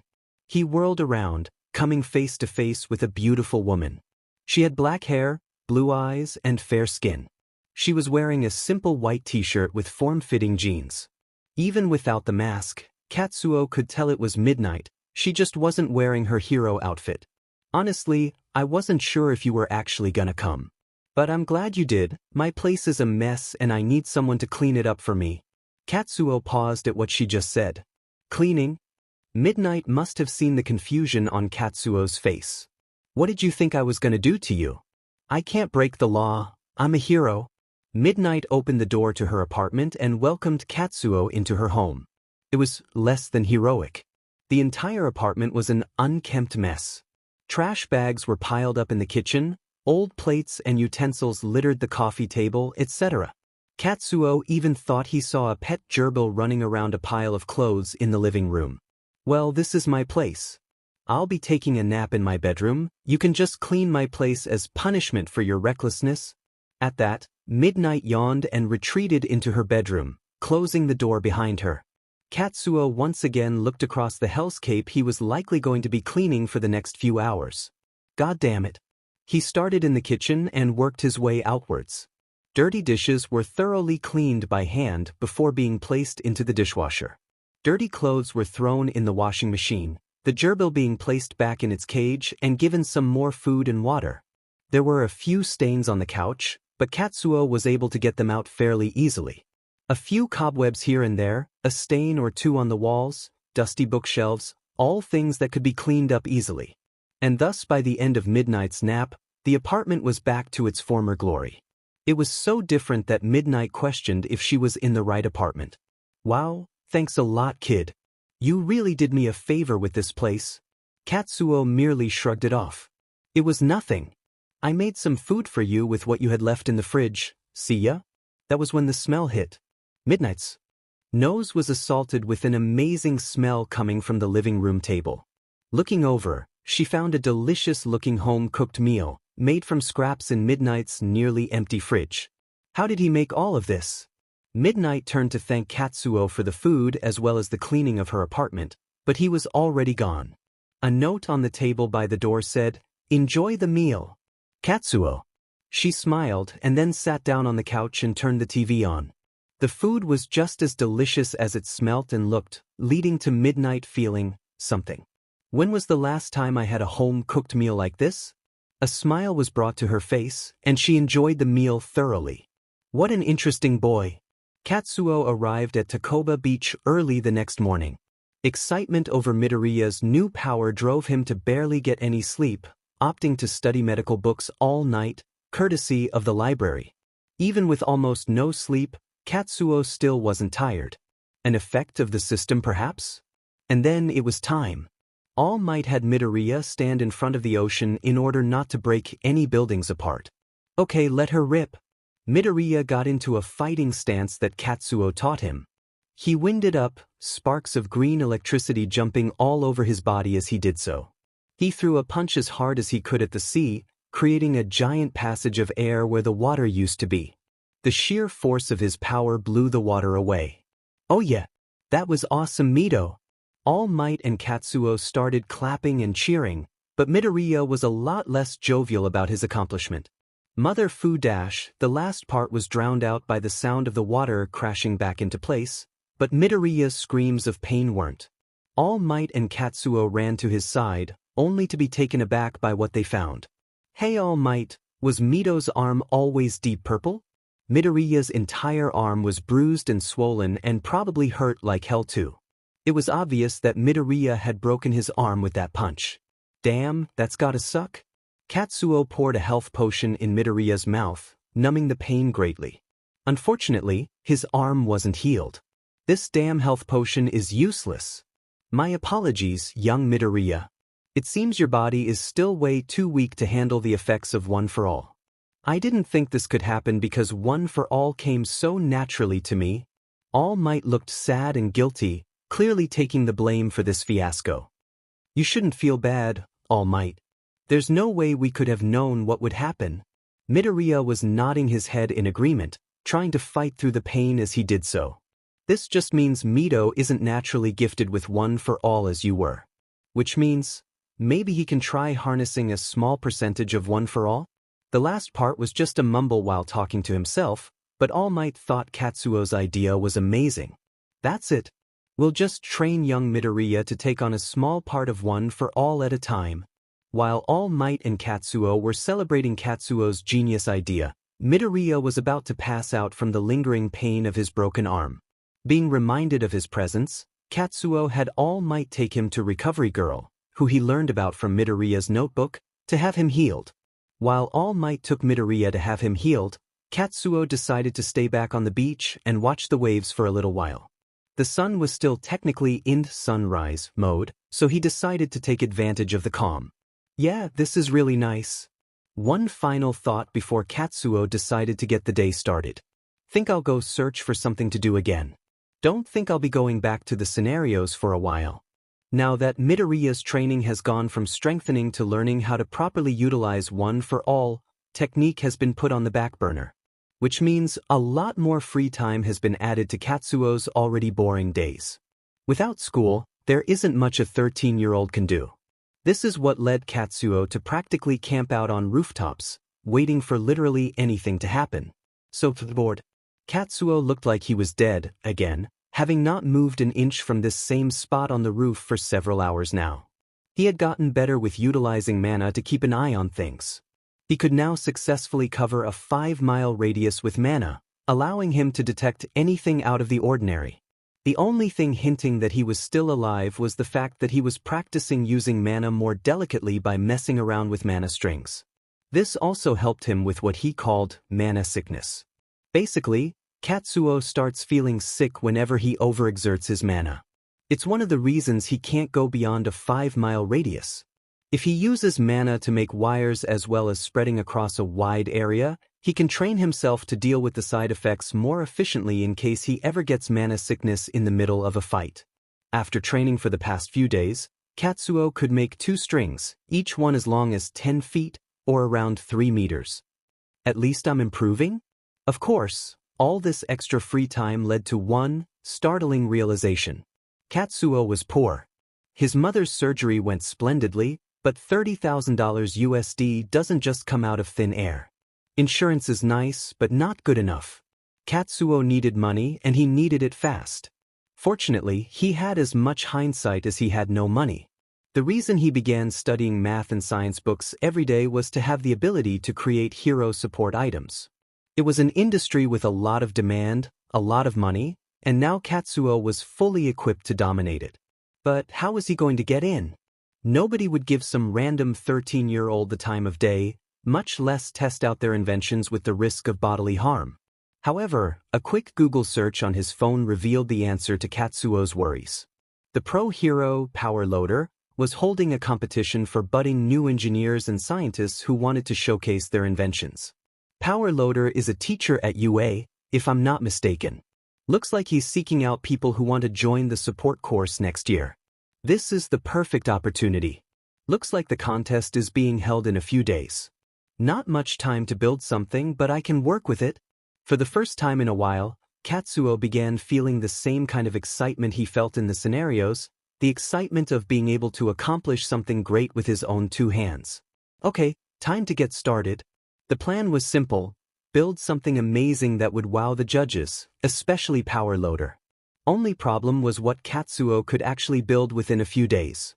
First up was the planning process. Can't buy the necessary materials without finding out what you need. Katsuo may not be able to buy them at all with his meager savings, so spending the bare minimum was a must.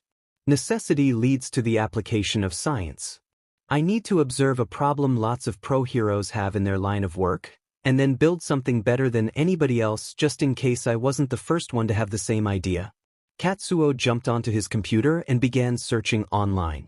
He couldn't just look up the weaknesses of various pro heroes, unless he wanted to be on some government watch list with a van outside his house. So, he began pulling knowledge from Midoriya's notebooks and footage of fights between heroes and villains. Katsuo scoured YouTube for hours, finding various clips of fights from the last few years. And then he noticed something. Something that would undoubtedly present a huge problem for lots of pro heroes. Whenever he watched a pro hero with an elemental quirk, he noticed that they could only launch wide-area attacks, like giant ice walls or firestorms. However, they could never make small, pinpoint accuracy shots to minimize damage. They were completely unable to do so. If I make a device to harness elemental-type quirks, it could not only make its way into the hero world, but also give way for other inventions that could solve similar problems. Katsuo set up a whiteboard on his bedroom wall and began drawing out a small list of what his baby needs to do, as well as the corresponding materials for each use. And then, a solid frame was completed. The device would be a glove that could concentrate elemental attacks into the palm of the glove when spread, or it could concentrate the elemental attack around the glove if the hand is clenched into a fist. Best of all, Katsuo could easily complete a prop type before the competition. I should be able to make this thing out of parts in the garage, but it won't be nearly completed. Hopefully I can get some kind of funding to finish this baby off later on. And now it was time to build. Katsuo grabbed the leather gloves his mother used in the garden, he'd get her some more, and began to work on them. Old car parts and whatever was left of the old TV isn't gonna be enough. If I had more parts suddenly, Katsuo remembered something. The few times he had visited Midoriya while he was training at the beach, they hauled the trash they collected over to the junkyard. Katsuo distinctly remembered there being a truck and a refrigerator. Katsuo's trip wasn't fruitless in the slightest. The pre-existing junk combined with all the crap on the beach made for an excellent haul. After getting permission from the owner of the scrap heap, who said someone was already getting stuff from here, Katsuo filled his giant backpack with as many parts as he could get. In fact, the hardest part was finding out how to shrink all these parts to fit on in the glove. It was grueling work to say the least, but nothing 100 different books on math and science couldn't achieve. God, it sucked though. Katsuo spent 4 restless nights building, tinkering, and collecting more parts, slowly but surely making his way to the halfway finished prototype. As long as it gets the job done without blowing my hand off, it should be fine. Another difficult part of this endeavor was the fact that Katsuo couldn't use elemental attacks. If Katsuo had encountered a pyromaniac with a thirst for blood, he could have been a pretty good guinea pig. Without that skill though, Katsuo had to settle for running simulations on his computer. He typed up a program as fast as possible and began running simulations of the glove's usage depending on the variables he coded into the system. These variables were dependent on what materials and parts Katsuo included in the gloves. He must have run 1,000 different simulations over the course of those 4 nights before finally ending up with something that didn't explode. The finished product. I'll made 2 sets of gloves, just in case something goes wrong. He spent the final night building the gloves and getting a few hours of rest before the big competition. Katsuo's nerves were through the roof. If he thought taking a test for school was bad, then this was something much, much worse. Because he couldn't properly test the gloves on someone, he didn't know if they would actually function properly. I think the gloves exploding would actually be better than them not working. Just as he thought this, a poster blowing in the wind caught his face. It was a poster for the competition. The Young Engineers Invention Competition. The time was set for 4 hours from now, at 12 o'clock. Early bird gets the worm, I guess. Katsuo had no idea how much that phrase actually applied to his situation. When he got inside the building, most of the other children there were already setting up their displays. From what he could tell with his limited experience yet vast knowledge, most of the inventions were small potatoes. Not literally, of course. Things like baking soda volcanoes, robots, that kind of stuff. Although one invention was a potato-powered generator. Katsuo thought that was cool. Besides the potato generator, one other contestant was going to give Katsuo a run for his money. He could see it in her eyes, and not just because they looked kinda weird. The pink-haired girl was entirely invested in her project, ensuring everything was in working order. She was even rubbing it tenderly like a mother at one point. Eventually, she did notice Katsuo, immediately getting excited to know someone was interested in her invention. "Hi there. My name's Mei Hatsum, and this is my baby." She launched into a whole, probably not planned out speech about her baby. From what Katsuo could gather from her fast-paced explanation, her invention was a pair of magnet boots. It was just a name for people to easily grasp what they were about. The boots weren't actually magnetic, they just used something to stick to the ceiling, walls, slippery surfaces, etc. Mei wouldn't explain what it was until her demonstration. When she asked Katsuo about his baby, he simply smiled before putting a finger to his lips and walking away. Katsuo absolutely refused to turn back towards her after his cool maneuver, but he heard her giggle in excitement as he walked towards his booth. Katsuo set down his box of supplies on the folding table and got to work setting everything up. He placed a sign with his name, participant number, title of invention, and its job, which was hero support. The setup was simple. There were a few pros there to help out with testing inventions, so that wasn't a problem. The first set of gloves were set out on the table, while the other set were kept in the box for safekeeping. Katsuo also brought a bomb disposal unit, just in case. After that, it was just a matter of playing the waiting game. After ensuring his gloves couldn't be stolen, Katsuo found himself naturally drifting towards Mei, ultimately playing cards with her while discussing engineering topics and their thoughts on different things in the field. Katsuo was well studied from reading so many damn books, but he was surprised by Mei's equal amount of knowledge. She was just as well versed in engineering as he was. Social cues, not so much. He must have spent most of the time listening to her ramble on and on about her inventions, but it wasn't so bad. Katsuo could feel the passion and excitement in her voice, so he just decided to enjoy listening to her while they played Go Fish. Time flies when you're having fun, and soon the judgment commenced. Katsuo decided to shadow the judges so he could see the outcome of each invention. Just like he thought, Power Loader was here, as well as a few pro heroes he could test his invention on. The inventions mostly went as planned. The baking soda volcano was nice and all, but it couldn't hold up to the other inventions. Not because it failed, but because the others were next level. Katsuo's interest in the mediocre inventions peaked when they got to the potato generator.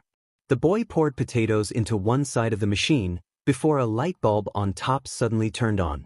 The inside of the machine revealed a complex network of wires and circuit boards which were able to amplify the amount of electricity in the potatoes.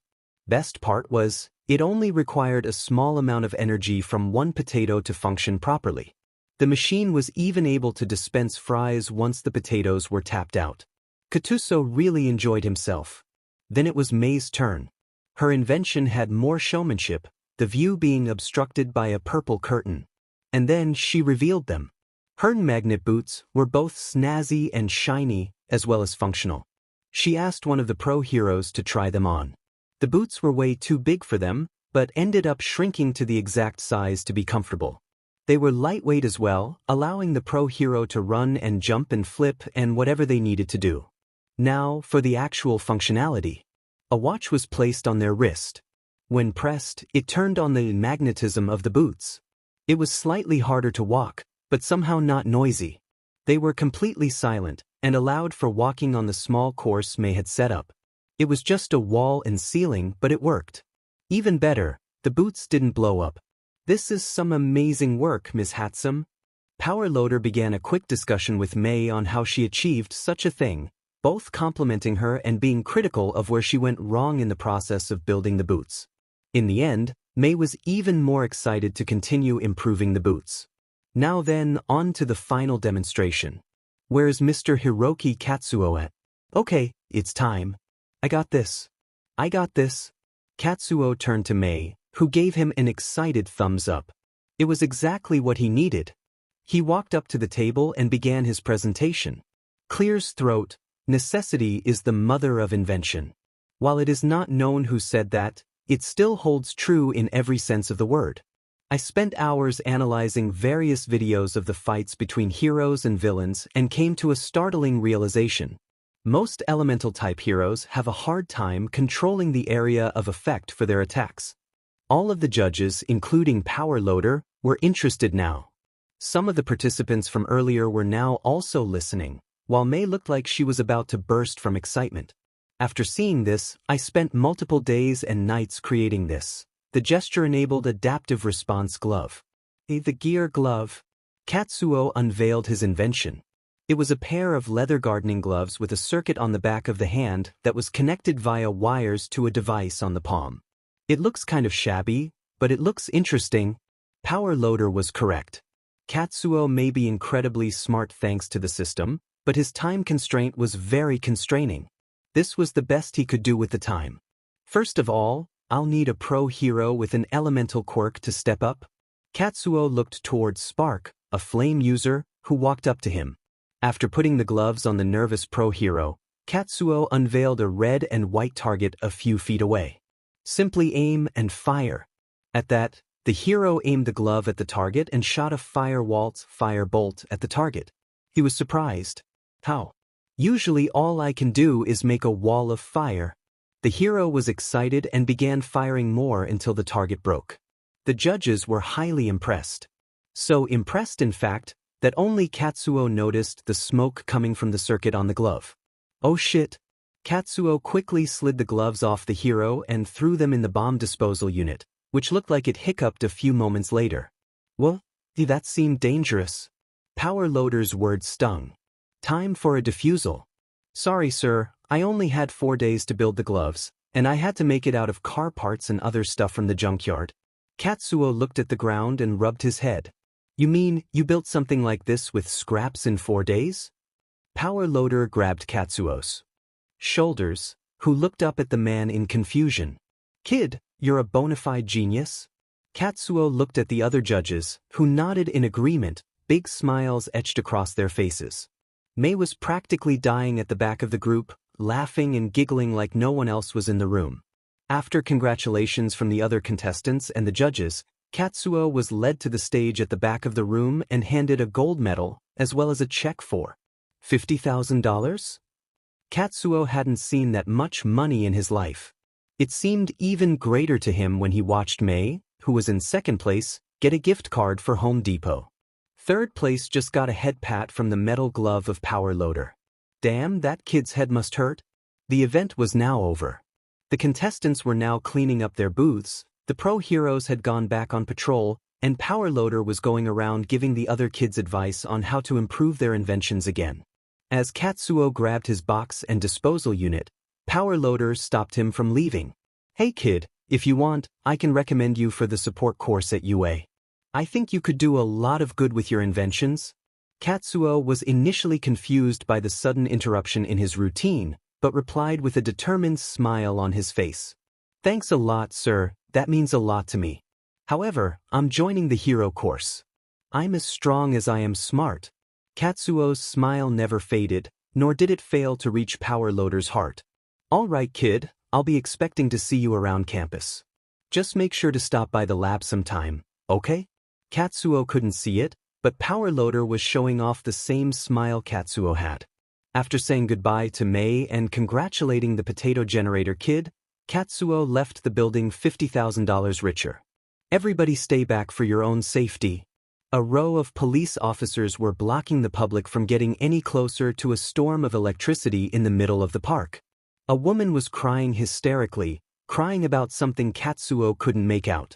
Apparently, a child's quirk had activated while he was in the park with his mom.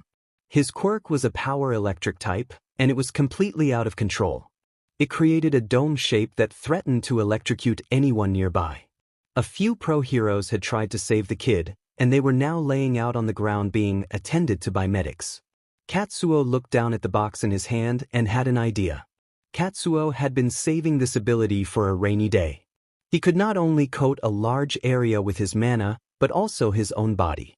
He couldn't manage it before, but now that he could use so much of his mana, he could create a thick enough layer of mana that a simple elemental attack from someone who hasn't trained their quirk couldn't get through. He took the gloves out of his box and once again dodged the police as he effortlessly made his way inside the storm, shocking everyone watching. They pulled out their phones and began recording Katsuo as he knelt down in front of the boy. The young child, only 4 years old, was screaming in pain and crying. "Don't worry, kid, it'll be all right." Katsuo's low, soothing voice reached the ears of the distressed child, whose pain got a little bit more bearable.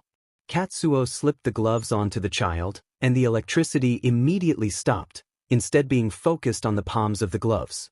The child smiled. "Thank you, mister." Katsuo was startled by the erupting roar of cheers from onlookers.